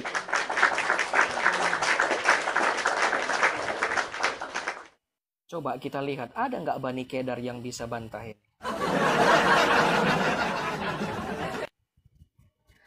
Saya ini orang yang tahu kau, mungkin kau bisa ingat. Banyak orang yang tahu saya, ya, dan saya nggak perlu mereka tahu saya, gitu. Jadi nggak usah bawa narasi-narasi seolah-olah wow sekali ke sini. Ya, di sini kita belajar, ya. Kalau kamu bilang saya membawa berita bohong, kau bantah. Nggak bisa bantah, keluar dari komal saya. Ya, nggak bisa bantah, keluar dari komal saya. Saya nggak butuh orang yang nggak bisa membantah pakai data. Cuman congor-congor, saya kenal kamu, saya kenal kamu, saya kenal kamu. Ya kan? Pemerintah pun kenal saya karena pemerintah ini yang memegang data saya. Ya? Kalau masalah kenal, ibu saya dan bapak saya juga lebih kenal saya daripada kamu. Ya? Jadi nggak usah sok-sok ngomong saya kenal gini, nggak perlu. Di sini kita bahas sejarah, bukan bahas hubungan saya dan antum, di mana antum juga saya tidak kenal. Nah, kira-kira ada nggak yang bisa bantah ini tadi? Tiba-tiba naik tadi, assalamualaikum. Iya, saya bilang kamu diam dulu, sopan dulu kalau masuk komal orang. Tiba-tiba dia turun ketika saya tunjukkan ternyata si Emir Abdullah adalah pemimpin dari pasukan Muslim. Silakan. Ada nggak bisa bantah? Yuk. Nih. Ini di mana datanya Bang disimpan Bang? Ini kira-kira ini kan ada nih foto ya. Ini kan foto nih teman-teman. Ya. Ini di mana nih? Nah, kita lihat. Ini mah anak ingusan. Kita lihat ingus saya yang besar atau ingusmu yang besar, Judi Putra. Nah, gitu dong. Ingus saya yang besar atau ingusmu yang meler-meler sampai di bawah, nggak bisa bantah data saya. Lihat ini. Data ini disimpan di Museum Nasional Austria Wina, di kota Wina, Austria. Ya. Jadi ini data sejarah, bukan data-data. Mungkin kan orang biasanya kan istilahnya ya, ambil dari Google lalu buat blogspot sendiri, lalu menafsirkan sendiri, ya kan? Nah, kalau ini tidak. Oke. Referensinya jelas dari Grohman.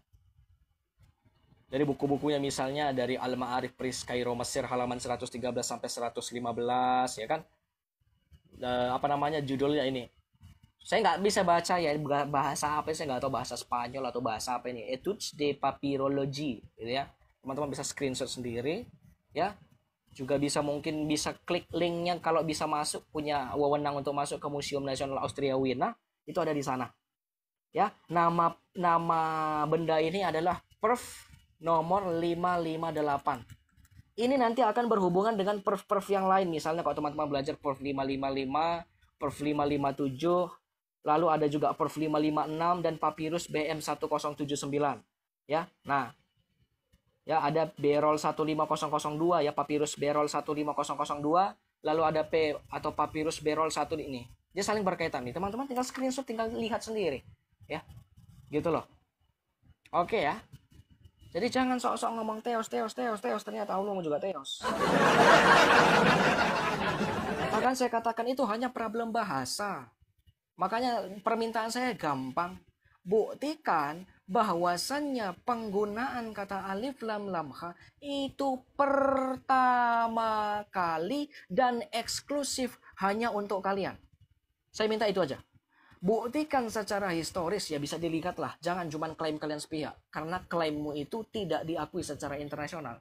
Ya, jadi kita lihat sejarahnya. Buktikan secara historis, kalimat atau kata alif lam lam ha itu dipakai pertama kali oleh komunitasmu. Ya, pertama kali oleh komunitasmu dan hanya eksklusif untuk komunitasmu. Cuman itu pertanyaan saya. Buktikan secara bukti sejarah. Tetapi kalau kamu bawa argumenmu sendiri, saya rasa kamu tidak cukup dewasa dalam berdiskusi. Dan ini berlaku untuk semuanya. Ya, berlaku untuk semuanya. Udah gitu aja, singkat. Oke. Baik, berarti ini dokumennya Islam House. Ini dokumen sejarah, bukan punya Islam, bukan punya Kristen. Ini sejarah. Ya, ini sejarah. Kebetulan si Kristoporos ini adalah orang Kristen dan Emir Abdullah ini adalah orang Islam. Jadi ini adalah dokumen kita bersama, milik kita bersama. Oke. Ini adalah milik kita bersama, dokumen kita bersama. Oke ya. Jadi bukan maksudnya bukan dokumen yang satu pihak. Oh, orang Kristen aja, kalau orang Saracen aja, enggak. Ini dokumen kita bersama karena dia kan di museum ini. Ya, oke ya. Baik. Ada pertanyaan teman-teman? Nanti satu lagi, ada 2 data sebenarnya. Satu data lagi nanti akan saya ini dulu ya, saya akses dulu. Waktu itu dikirim, cuman saya nggak sempat save linknya, jadi saya harus buka situsnya lagi. Situs apa namanya waktu itu ya? Bahasa Inggris semua. Bahas inskripsi Al-Jimal. Itu reruntuhan gereja yang ada di perbatasan Jordania dan Syria. Sudah ada dari abad 3 tahun 250 Masehi sampai abad ke 5-6 gitulah, antara abad 5 atau 6, di mana di sana ada tulisan Allah tapi menggunakan bahasa Arab yang purba seperti ini. Saya kasih tunjuk ya, nih. Ini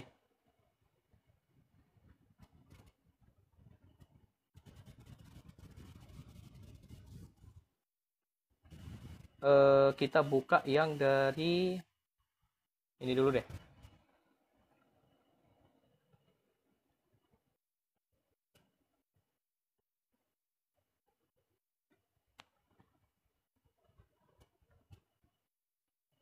Satu-satu kita lihat ya.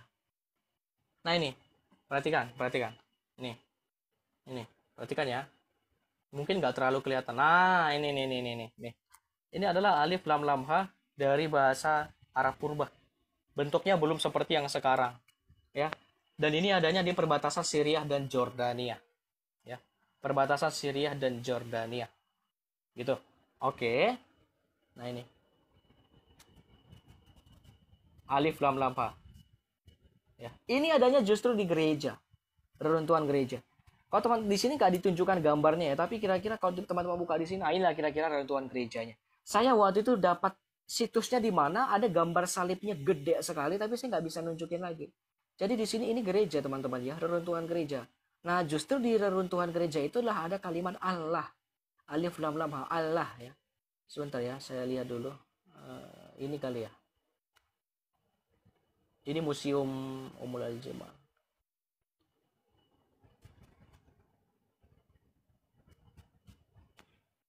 Nggak usah bilang saya kabur, nggak usah lebay. Video yang kalian juga nambah-nambahin narasi.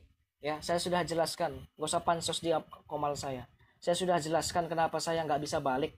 Nggak usah tutup mata akan hal itu. Nggak usah pansos ke sini. Ya, berarti kalian tidak bisa ini ya, nggak bisa tenang dengan masalah itu ya. Kok saya bisa tenang-tenang aja, kamu yang nggak tenang? Berarti siapa yang salah? Itu aja udah dipikirkan. Orang bisa menilai kok. Mau kamu bilang saya tipu atau apa kek? Ya, saya sudah jelaskan faktanya.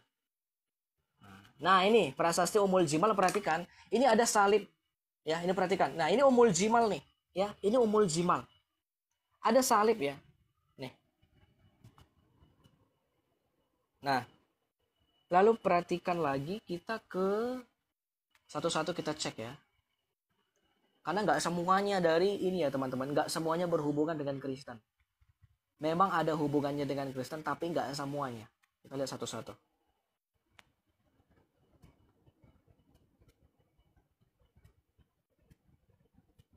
Satu-satu, oke pelan-pelan. Di sini nggak ada ini, nggak lengkap dia. Kalau yang ini nggak lengkap. Oke, sebentar ya. Saya cari yang lengkap dulu ya teman-teman. Sorry agak lama ya. Nih, kita buka dari UNESCO deh, jadi UNESCO.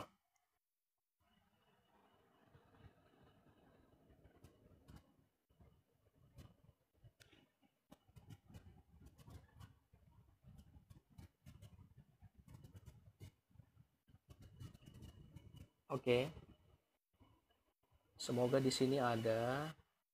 Aduh, kok kayak gini sih.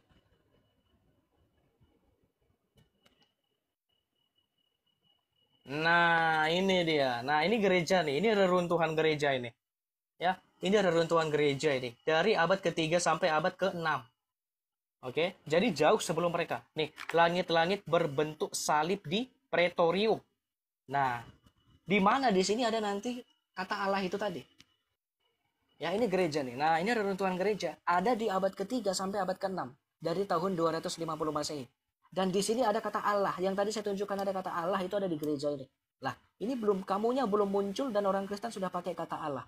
Ayo. Jadi orang Kristen tidak mencuri. Ya. Orang Kristen itu tidak mencuri. Mau kamu katakan ini data saya. Ini dari UNESCO. Ya. Ini dari UNESCO. Kamu mau bilang UNESCO buatan Serafim. Ini dari UNESCO. Oke. Bukan buatan dari serafim.co.id ya.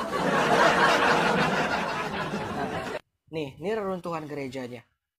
Di Umul Al-Jimal, perbatasan Syria dengan Jordania. Nih, semoga ada ya. Jadi ada salib yang gede banget di sini simbolnya. Semoga ditampilkan di gambar ini. Satu-satu akan kita lihat. Di sini nggak dijelaskan ya untuk ininya. Nggak apa-apa, satu-satu kita ini ya. Oke. Terus itu gerbang masuknya tadi. Lanjut terus. Teman-teman bisa langsung masuk ke situsnya juga kok. Ini umum, semua orang bisa akses gratis. Yang pasti ini gratis. Ya, nggak ditunjukkan di sini gambar salibnya. Ya, nah ini bahasa Yunani ya. Ini bahasa Yunani. Ngomong itu pakai sejarah gini, Dul. Jadi bukan klaim-klaim kosong kayak kamu, Dul. Ya. Saya mau orang Kristen itu yang paham sejarah. Makanya kata Pak Bambang Dursena, sejarah yang penuh bukti harus menjadi mitra bagi iman yang penuh bakti. Ya, artinya ya ini yang ditunjukkan sama Pak Bambang Dursena waktu itu. Artinya orang Kristen itu bisa berdiri dengan sejarahnya. Kalau kamu saya nggak tahu apakah bisa berdiri atau tidak. Oke, saya akan terjemahkan dulu. Perhatikan. Umul Al-Jimal ya. Al-Jimal atau ini sebenarnya kalau diterjemahkan lucu artinya. Bunda unta artinya. Ya. Properti ini adalah pemukiman pedesaan di Jordania Utara yang berkembang secara organik di lokasi pemukiman Romawi sebelum sekitar abad ke-5 Masehi. Ya. Sekitar abad ke-5 Masehi dan berfungsi hingga akhir abad ke-8 Masehi. Ya. Jadi dia 3 abad. Sedangkan kamu munculnya di mana? Kamu di 7 Masehi. Sedangkan pemukiman yang saya tunjukkan barusan itu dia dari 5 Masehi. Oke? Dia dari 5 Masehi. Apakah kamu di abad 5 Masehi sudah ada? Coba pertanyaan saya itu. Apakah kamu sudah muncul di abad ke-5 Masehi? Nah, sedangkan gereja itu tadi dia abad ke-5 Masehi sampai abad ke-8 Masehinya. Nah, struktur paling awal perhatikan nih. Struktur paling awal ditemukan di Ummul Al-Jimal berasal dari abad pertama Masehi. No. Struktur awalnya ditemukan dari abad pertama Masehi, lebih tua lagi.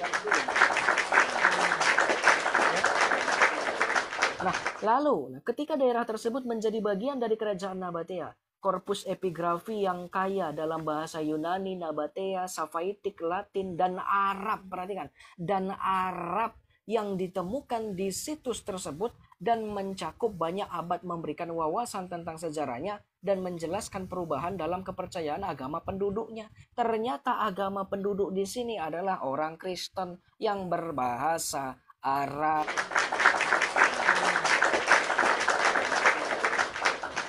Ya, abad 1 dul, dari abad 1 dul. Ya.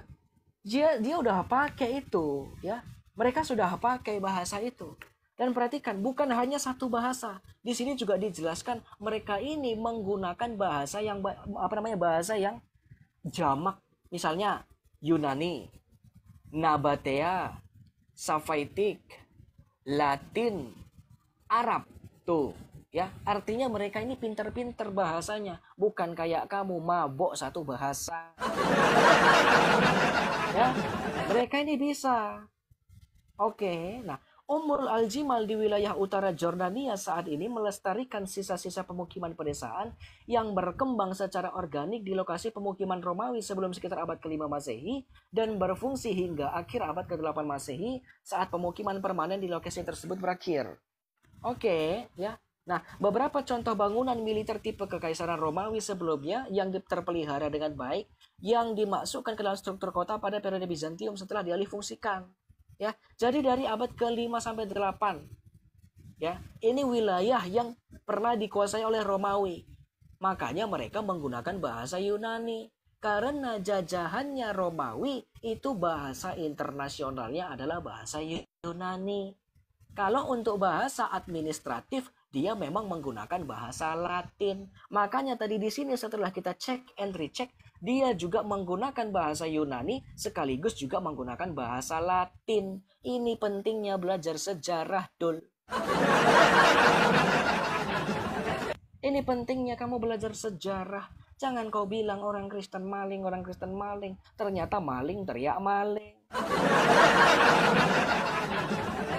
3 abad ya, soalnya kurang lebih 3 abad ya.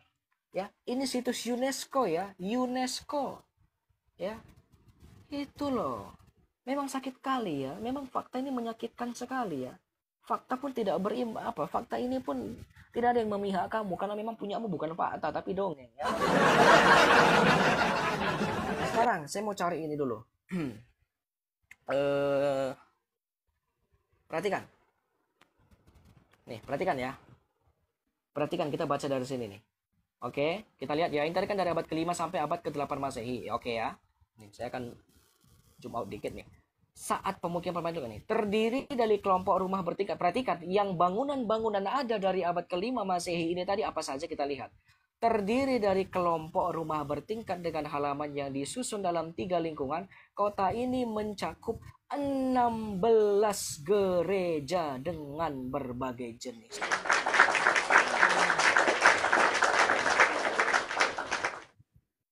16 gereja, Dol. 16 gereja, Dol. Abad ke-5 Masehi sampai abad ke-8 Masehi, 16 gerejanya, Dol. Ayo, mau bantah silahkan. Kau bantah. Silahkan kau bantah kalau bisa bantah. Satu orang mau bantah silahkan bantah pakai data. Bawa data serupa ya, kok saya pakai UNESCO. Nah, coba mana tahu ada data yang bisa membantah UNESCO ya kan? Nah, kamu pikir data kita data-data blogspot, jangan kayak kamu tunjukkan, oh Yesus kamu itu naik ke atas keledai lalu mencolok-colokkan jarinya ke atas keledai itu. Datamu dari mana? Oh, Blogspot. Oh, kalau kita nggak main Blogspot, kalau kita langsung ke situs resminya UNESCO gitu, Dul. Nah, gitu ya. Nah, itu. This is more important. Why historical is more important? Because ini, ya. Saya bisa paham, kamu bisa paham, kita sama-sama paham. Ya. Kalau ada lagu Aku gereja, kamu gereja, kita sama-sama gereja, maka saya katakan, ya, saya paham, kamu paham, kita sama-sama paham.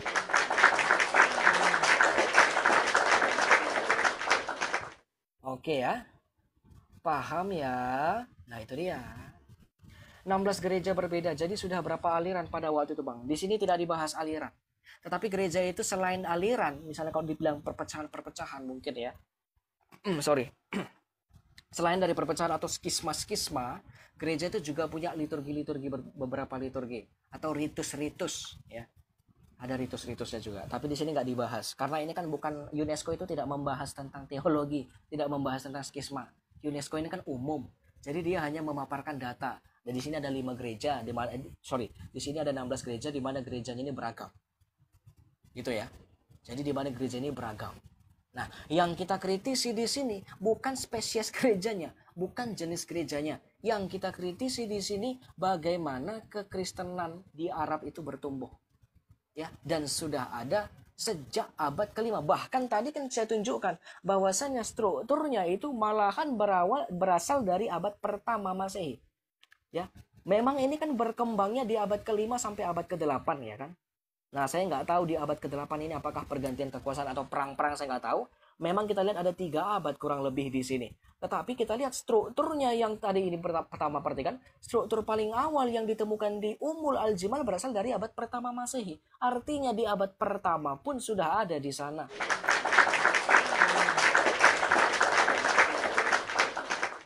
Ya, artinya seperti itu. Ya, tapi kalau mereka bilang, Bang, agama kami sudah sejak zaman Nabi Adam, itu sulit, saudara, sulit. Ini, Bang bisa cek nanti semuanya nih. Nah, ini. Di sini dia udah bahas. Di sini sudah bahas sudah bahas pedesaannya, ya, bagaimana dulunya, kira-kira apa saja. Nah, perhatikan. Properti ini asli dalam bentuk desain dan materinya. Hanya beberapa dari lebih dari 170 bangunan di Ummul Al-Jimal yang telah diselidiki secara arkeologis. Intervensi restorial telah dibatasi seminimal mungkin dan sebagian besar mencakup konsolidasi dalam berbagai kasus anasitoris yang telah diselesaikan. Satu-satunya rumah 119 yang direkonstruksi berfungsi sebagai pusat pengunjung dan museum situs. Jadi kalau berarti ada bangunan-bangunan yang dia nggak hancur lebur, dipakai sama mereka. Tetapi untuk melakukan penyelidikan lebih lanjut itu dibatasi katanya. Mungkin dari pemerintah Jordania itu membatasi supaya jangan rusak kali ya. Ya, mungkin itu maksudnya. Karena di sini tadi kita lihat ini, nah, properti ini asli ya. Jadi teman-teman, foto-foto yang di sini tadi ini. Foto-foto yang ditunjukkan di sini masih asli, memang udah seperti ini, nggak ada dipegang-pegang sama manusia ini. Tuh, nggak ada dipindahkan batunya, pindahkan ke sana, atapnya ditambahi karena sudah kopong sebelah, nggak ada. Ya, jadi masih properti asli seperti ini. Ini semua asli. Oke, oke ya, paham ya? Paham ya? Ya kalau mau bantah silahkan dibantah, dan saya juga menunggu bantahan kamu. Sebentar.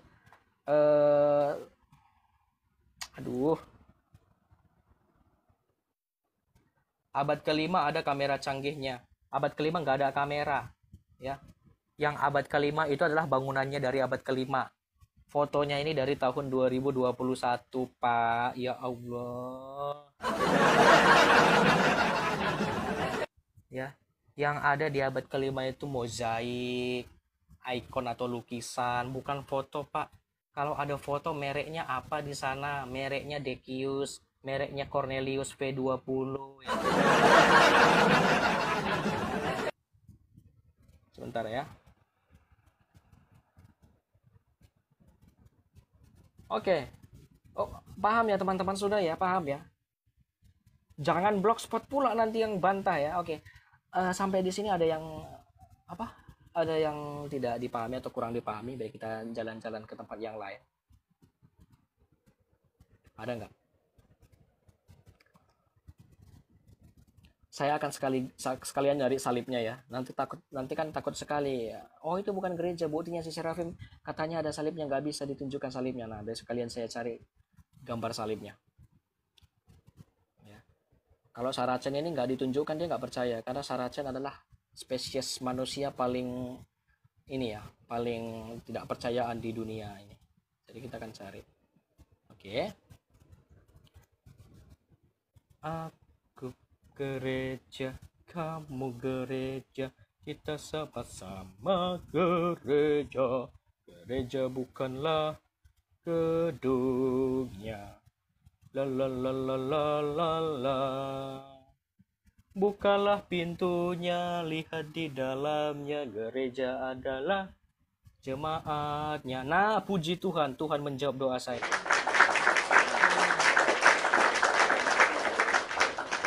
Haleluya. Teman-teman perhatikan. Nah. Oh, lo. Nih, apakah ini, saudara? Apa ini, saudara?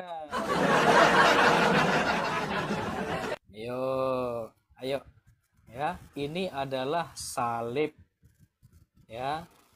Saya lupa nama salibnya, salib apa, ya. Salib seperti ini ya, plus kayak gini, terus ada titik-titiknya. Saya lupa nama salibnya salib apa. Mirip seperti salib ini ya, mirip seperti salib Yerusalem, tapi saya nggak tahu pasti ini salib apa, karena kan di sini nih, gede banget ya. Nih. Tuh. Ya. Koptik bukan gini salibnya. Koptik itu dia banyak ukir-ukirannya, ribet sih. Kalau salib Koptik itu kayak ada ukir-ukirannya bagus. Ya. Nih, ayo.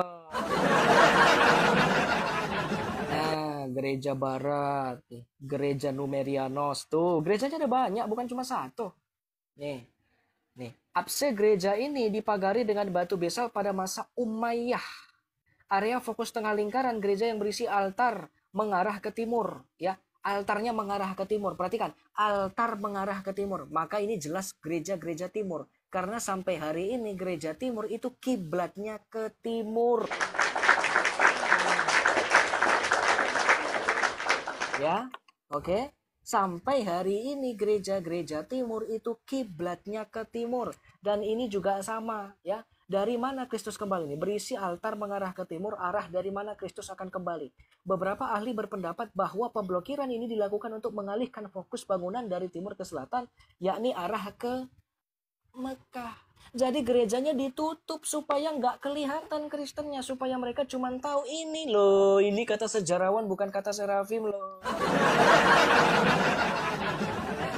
Jadi setelah sampai di abad ke-8, yang sekarang pada masa itu berkuasa adalah dinasti Umayyah, sengaja ditutup gerejanya supaya orang fokusnya ke sini, saudara. Sulit, saudara, sulit. Jadi gerejanya ditutup dia. Tuh, nah, ditutup dia, ya. Dipagari dengan batu. Sengaja ditutup supaya nggak kelihatan. Tetapi kan ya sepandai-pandai topat tupai melompat pasti akan jatuh juga, ya. Sepandai-pandai Bani Kedar menipu ya pasti akan kebongkar juga. Ya. Nah, itu dia. Nah, jadi sengaja ditutup sama mereka supaya mengalihkan. Nah, di sini ada lagi nih bahas-bahas ini rumah-rumah. Lengkap dibahas di sini, ya. Tuh, perhatikan. Rumah 119, ya. Sebuah rumah pertanian yang dibangun pada abad ke-7 selama periode Umayyah, ya. Di sini sudah masuk periode mereka karena abad ke-7 kan munculnya mereka, ya. Diubah menjadi museum dan pusat pengunjung. Penggunaan palungan dan atap penopang di rumah 119 menunjukkan bahwa arsitektur Umayyah terus menggunakan teknik konstruksi khas Bizantium. Ya, memang terlalu indah sekali bangunan Bizantium ini. Sampai Bani Kedar ternyata dari dulu awal-awal muncul pun selalu mengadopsi bangunan Bizantium. Nah, dirancang oleh Shatta al-Hajj dan Ammar Kamsah. Ya, ini arsitek. ya, berbagai ruangan kemameran kehidupan nih. Nah, ini yang sekarang jadi museum nih. Rumah 119 tuh. Ya, dia menjadi bangunan nih. Nah, ya. Bukan Serafim yang ngomong ya. Oke. Bukan Serafim yang ngomong di sini. Bahwasanya di sini ya kaum-kaum Bani Kedar itu sengaja menutupi gereja itu dengan tembok supaya orang tidak fokus dengan gerejanya tetapi tetap fokus kepada Mekah. Artinya mereka tahu, waduh kalau ini nanti gereja Numerianos ini ketahuan, nanti orang pansos ke sini. Maksudnya bukan pansos ya, nanti jadi ke sini pandangannya. Nggak bisa lagi kami fokus ke sini. Silahkan kamu baca sendiri coba. Kita baca sekali lagi. Apse gereja ini dipagari dengan batu basalt pada masa Umayyah. Area fokus setengah lingkaran gereja yang berisi altar mengarah ke timur, arah dari mana Kristus akan kembali. Beberapa ahli berpendapat bahwa pemblokiran ini dilakukan untuk mengalihkan fokus bangunan dari timur ke selatan ya, yakni ke arah Mekah. Ayo, mau gimana lagi kamu? Ayo. Altarnya ditutup pakai batu. Ini altar ya. Ini altar. Bentuknya cekung gini ya. Ini ditutup pakai batu. Nih, ditutup pakai batu. Supaya jangan orang masuk ke sini, nggak fokus ke sini. Oh, gitu. Tetapi ditutup, ya kamu jangan fokusmu ke arah timur, fokusnya ke arah ini. Kata siapa ini, Bang? Kata para ahli.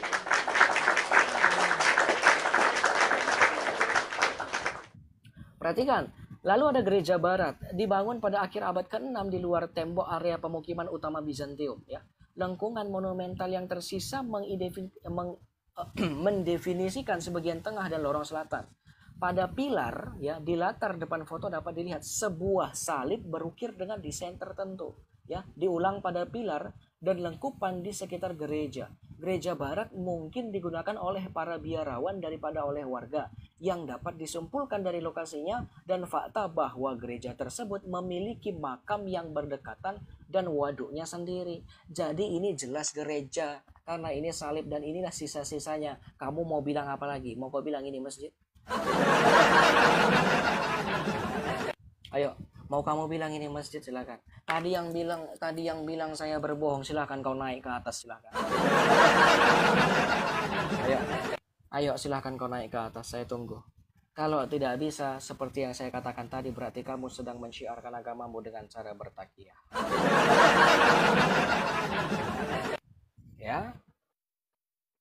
Nah, ada lagi nggak bang? Ada lagi nih. Ada yang disebut katedral. Tahu katedral? Katedral itu adalah gereja yang ada kursi untuk uskupnya. Ya, ada bangku untuk uskupnya. Gereja berdiri bebas terbesar nih. Gereja berdiri bebas terbesar di lokasi tersebut. Basilika abad ke-6 dengan nave atau nave, gimana bacanya saya nggak tahu ini ya. Nave di tengah dan dua lorong samping juga memiliki baptisterium yang terpasang. Di bagian belakang altar di apse, bangku setengah lingkaran yang disebut sintronon ya, menyediakan tempat duduk bagi pendeta. Di ambang pintu masuk terdapat prasasti Latin yang menghormati gubernur Romawi karena prasasti tersebut merupakan elemen yang digunakan kembali dari sebuah menara. Ayo, gereja ada, tempat baptisnya ada, ya, menaranya ada. Mau apa lagi? Biarawannya ada, biara-biaranya ada. Katedralnya juga ada. Haleluya.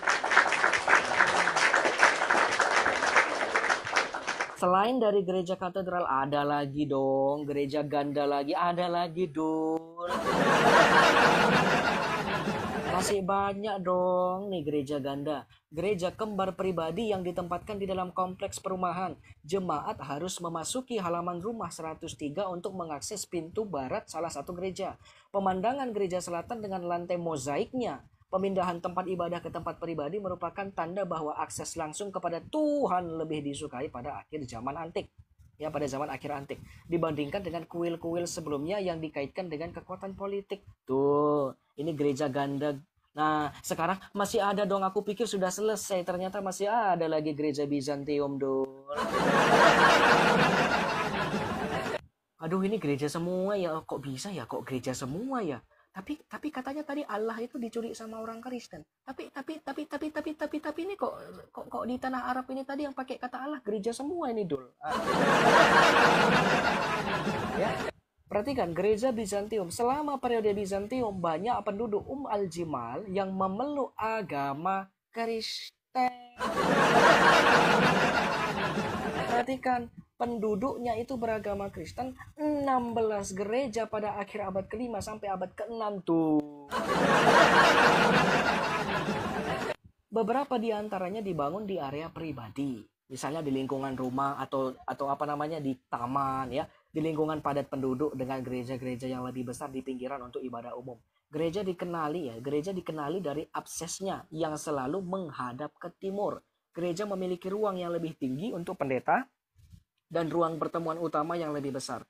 Terkadang dengan lorong sempit dan lengkungan lantai mozaik atau plester yang indah masuk dapat dilihat di berbagai gereja serta simbol-simbol Kristen di dinding. Kamu perhatikan dinding ini. Ini dinding-dinding yang ada di sini, ya. Para peneliti tuh paham lah gimana bentukannya. Perhatikan kalau teman-teman tadi ngeh ya di sini dikatakan, perhatikan ya.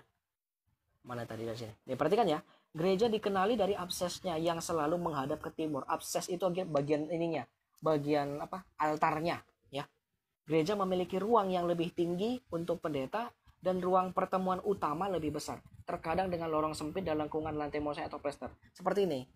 Ya, kita pakai dulu buku yang saya buat ini ya. Ini buku manual ini, buku buatan sendiri ini. Nah, kira-kira seperti ini teman-teman. Saya kasih ilustrasi. Ya, nih, supaya kita sama-sama belajar, supaya jangan ditipu-tipu ini. Kalau saya lihat sih dari tadi ini kan dibahas yang kita kan baca dari bawah ya. Kalau orang kan normalnya baca dari atas. Kalau kita kurang normal karena kita baca dari bawah ya. Yang ini tadi nih, yang ini. Ya ini kan ditutup nih, altarnya ditutup nih. Ya. Ditutup nih. Nah, kalau teman-teman perhatikan gereja timur. Aduh. Nih. Ini si Serafim mau jual ortodok lagi nih. Ini si Serafim. Nah, ini si Serafim mau jual ortodok. Terus gereja timur, ya khususnya kalau gereja ortodok itu kira-kira bentukannya seperti ini. Kalau kita gambar dari samping ya, ini ruang Maha Kudus, cekung seperti ini, ya. Sorry agak ini ngablur. Oke. Nah, dia nanti akan seperti ini.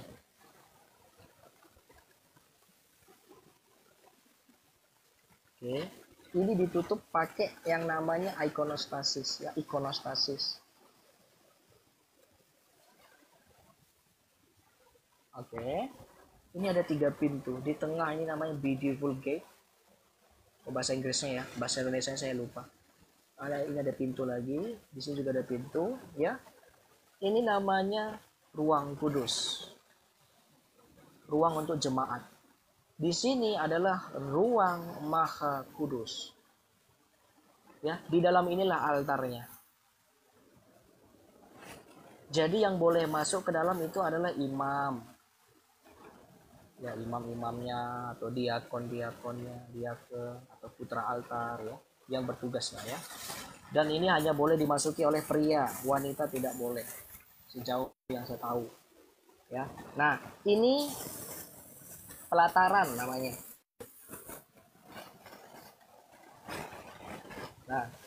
Nah, ini sama nih. Ya. Nah, ini sama. Dan ini ya, dia menghadap ke timur. Ya, atau kita bisa bilang kiblatnya ya, arahnya. Ya, kiblatnya ke timur. Nah, ini salah satu alasannya tadi para peneliti itu tahu ini gereja. Selalu ini ke timur, pasti selalu hadapnya ke timur mulu, ke timur mulu. Ininya ya, bukan bagian dari depan gereja. Kalau depan gerejanya ini depannya. Ini depannya. Ya, tapi dia lihat bagian sini ya, pasti menghadap ke timur. Nah, ini juga lah yang ditutup oleh dinasti Umayyah di abad ke-7 ya. Yang ditutup oleh dinasti Umayyah yang di abad ke-7 itu yang di sini. Supaya kamu jangan fokus ke sini, jangan fokus ke timur, kamu fokusnya ke punyanya mereka. Ya, black box. Nah, ini. Ya, seperti itu ya. Jadi ditutup sama mereka. Nah, ini. Ya, suka tidak suka, ya senang tidak senang, ini adalah fakta sejarah. Maka saya peringatkan untuk kamu yang bukan orang Kristen, jangan sok pintar tentang iman Kristen. Kalau saya mengajar itu keras, nggak suka silahkan skip, kalau suka silahkan tinggal, ya. Kalau kamu bukan orang Kristen, jangan sok pintar tentang Kristen, karena orang Kristen aja kadang belum paham sepenuhnya. Begitu juga kita semuanya. Kita sama-sama belajar. Maka saya selalu buka komat, saya katakan kita belajar bersama, bukan kamu mendengar saya mengajar, tidak. Kita sama-sama belajar, ya. Kita sama-sama belajar, ya. Nah, tetapi ketika kamu bukan orang Kristen, kamu sok pintar tentang iman Kristen, silahkan kau tunjukkan di mana yang katakan itu benar atau tidak. Itu ya. Oke ya. Nah, itu dia. Iman Kristen itu tidak ada kompromi. Ya jika ya, tidak jika tidak. Udah gitu aja. Nah, tadi kita sampai ke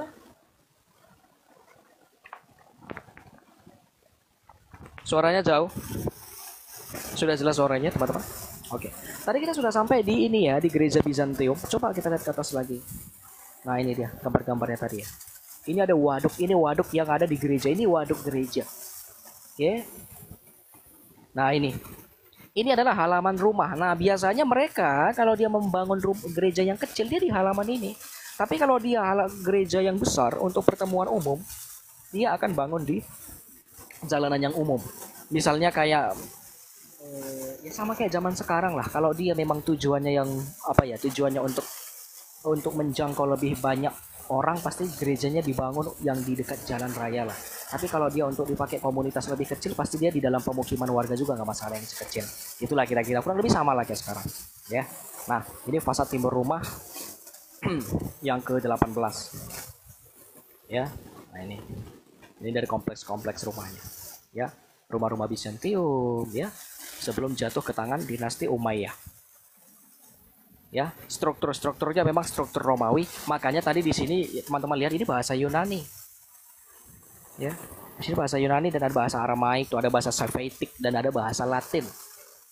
Ada juga bahasa Arab tapi bentuk Arabnya Arab purba seperti yang saya kasih tunjuk tadi. Oke, ada yang perlu ditanyakan atau ada yang kurang paham di sini atau kurang jelas? Ada yang kurang jelas dari materi yang dipaparkan? Kresek-kresek ya. Kalau gini gimana? Kedengaran suara saya teman-teman? Ini saya pakai kipas ya, sorry. Karena di sini panasnya itu panasnya panas banget. Waalaikumsalam Kak Five. Oke, gimana teman-teman? Sudah paham? Sudah paham ya? Waalaikumsalam.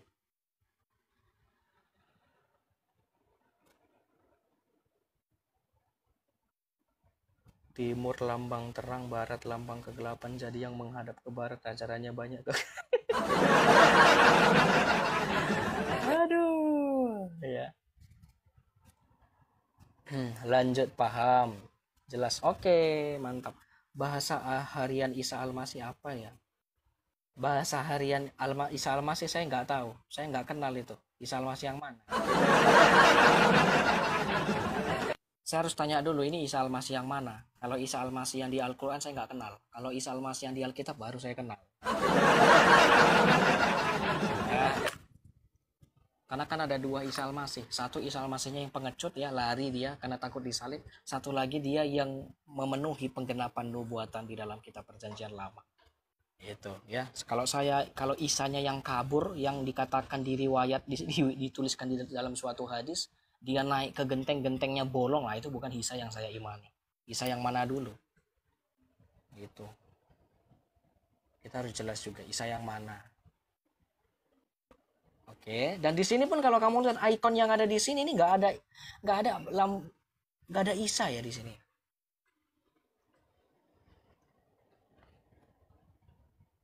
Ini ada, kalau jelas ya, mungkin nggak terlalu jelas di sana. IC XC. Oke. IC XC itu singkatan dari Yesus Kristus. Bahasa Yunani. Yesus Kristus ya, Yesus Kristus. Ya, Yesus Kristus, Yesus Kristus. Itu bahasa Yunani. Ya. Nah, yang kamu tanyakan Isa yang mana dulu, Bang? Saya harus tahu dulu Isanya yang mana. Nanti kita ngomong Isa yang ini, Isa yang sejati, bukan Isa yang diserupakan kan. Kalau yang diserupakan saya nggak mau tahu, soalnya Isa yang diserupakan nggak jelas asal-usulnya. Jadi saya males, nggak mau saya. Oke ya. Apa beda doktrin gereja Katolik Roma Katolik? Oh, beda Bang. Ada perbedaan sedikit lah. Apalagi masalah hal supremasi paus. Itu salah satu yang paling ini sih. Lalu dengan Maria Immaculata, lalu ada klausa filioque, di mana teman-teman dari gereja Katolik itu percaya bahwasannya Roh Kudus itu keluar dari Bapa dan Putra, sedangkan gereja Ortodoks khususnya itu tidak percaya karena Allah Bapa sendirilah yang dipandang sebagai sang sumber, merujuk 1 Korintus 8 ayat 6. Itu. Ya. Oke, ada lagi? Ikonnya bagus, beli di mana? Beli di TikTok. Ada di TikTok. Oke. Isa itu siapa? Nah, ini dulu, makanya saya tanya Isanya Isa yang mana dulu nih? Karena satu orang nanya, jadi yang di bawah pun bingung, ini Isa yang mana yang dibahas. Ya, Son dipanggil CP kau. Masa ya. Masa sih? Kenapa pula Bang CP tiba-tiba manggil? Emang ada apa di Bang CP? Ada apa? Ada masalah apa? Dia kalau manggil itu langsung DM ke sini dulu katanya. Baik. Nggak ada apa-apa. Warnes nanti kita ke sana. Baik teman-teman, ada pertanyaan lagi? Biar kita tutup dulu live kita. Saya lihat dulu live-nya sudah berapa lama ya. Live kita ini sudah berjalan 2 jam. Saya mau gini, sekarang kan biasanya saya 2 atau 3 jam kan. Supaya untuk di-download dari TikTok ini nggak susah dan saya bisa upload ke YouTube. Tapi kalau misalnya dia 8 jam itu kan handphone saya pun meledak gitu loh. Ditambah handphone saya ini baterainya tinggal 15%.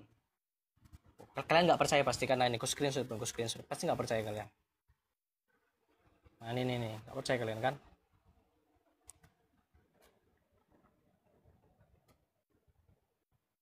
Tuh, perhatikan itu yang di atas itu ada kelihatan nggak angka 15%-nya? Nggak kelihatan ya? Ada ya? Itulah kira-kira. Oke teman-teman ya. Thank you ya. Kita akhiri dulu. Oke, ini juga kita mau off dulu ya Bang ya. Buat teman-teman semua thank you. Saya ingin menyampaikan itu yang paling saya ingin sampaikan sebenarnya yang tadi, yang masalah kubah sama bulan sabit. Ya, karena kemarin kita baru bahas itu, ya saya juga mau berbagi di sini. Buat teman-teman yang sudah ada di grup WA Ministry, saya sudah bagikan datanya tadi, jadi bisa dipelajari pelan-pelan. Untuk rekamannya yang baru bergabung mungkin masih atau gabung di tengah-tengah atau di akhir-akhir atau memang sama sekali nggak dengar tadi, nanti kita akan upload ke YouTube. YouTube-nya di mana? Masuk ke profil, nanti di sana ada. Ya. Oke, seperti biasa sebelum kita akhiri, kita akan berdoa dulu. Ya, karena kita bersyukur kepada Tuhan, pada hari ini kita masih diberi kesempatan untuk belajar bersama-sama mengenai kekayaan kekristenan itu sendiri. Dan inilah kekayaan yang Kristen punya sampai hari ini, yang teman-teman bisa lihat, bisa diraba, kalau mau diraba jauh-jauh ke sana bisa. Oke ya, sebentar. Kita berdoa. Kemuliaan bagi Sang Bapa, Sang Putra, serta Sang Roh Kudus sekarang dan selalu sepanjang segala abad. Amin. Bapa kami yang ada di sorga, dimuliakanlah namamu, datanglah kerajaanmu, jadilah kehendakmu di bumi seperti di sorga. Berikanlah kami pada hari ini makanan kami yang secukupnya, dan ampunilah kami akan kesalahan kami seperti kami juga mengampuni orang yang bersalah kepada kami. Dan janganlah membawa kami tidak percobaan, tetapi lepaskanlah kami dari si jahat.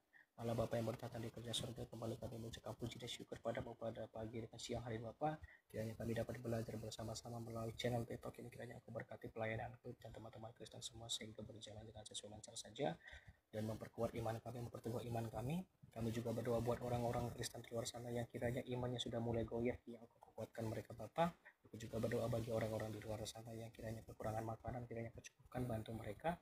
tanpa melihat latar belakang mereka Bapa. Engkau berkati pelayananku ini sehingga menjadi garam dan terang dunia, sehingga orang yang mendengar juga bisa mendapatkan pencerahan yang luar biasa melalui dari channel TikTok ini ke mereka, sehingga mereka juga bisa mengajarkannya kepada anak-anak mereka dan kepada teman-teman mereka sesuai sebagaimana orang Kristen harus menjadi garam dan terang dunia dimanapun dia berada Bapa. Melalui Sang Bapa, Sang Putra, Sang Kudus, karena amin. Kembali bagi Sang Bapa, Sang Putra, Sang Kudus, sekarang dan selalu sepanjang zaman. Amin. Wahai Theotokos yang perawan, salam Maria, penuh rahmat Tuhan sertamu. Terpujilah engkau di antara wanita dan terpujilah buah tubuhmu, sebab engkau melahirkan Kristus juru selamat jiwa kami. Kembali bagi Sang Bapa, Sang Putra, serta Sang Roh Kudus, sekarang dan selalu sepanjang zaman. Amin. Amin. Woi, jangan pendetan. Oke ya teman-teman, thank you ya teman-teman yang sudah gabung ya. Shalom Aleichem, Shalom Masih, Selamat Yesus Kristus di tengah kita. Salve.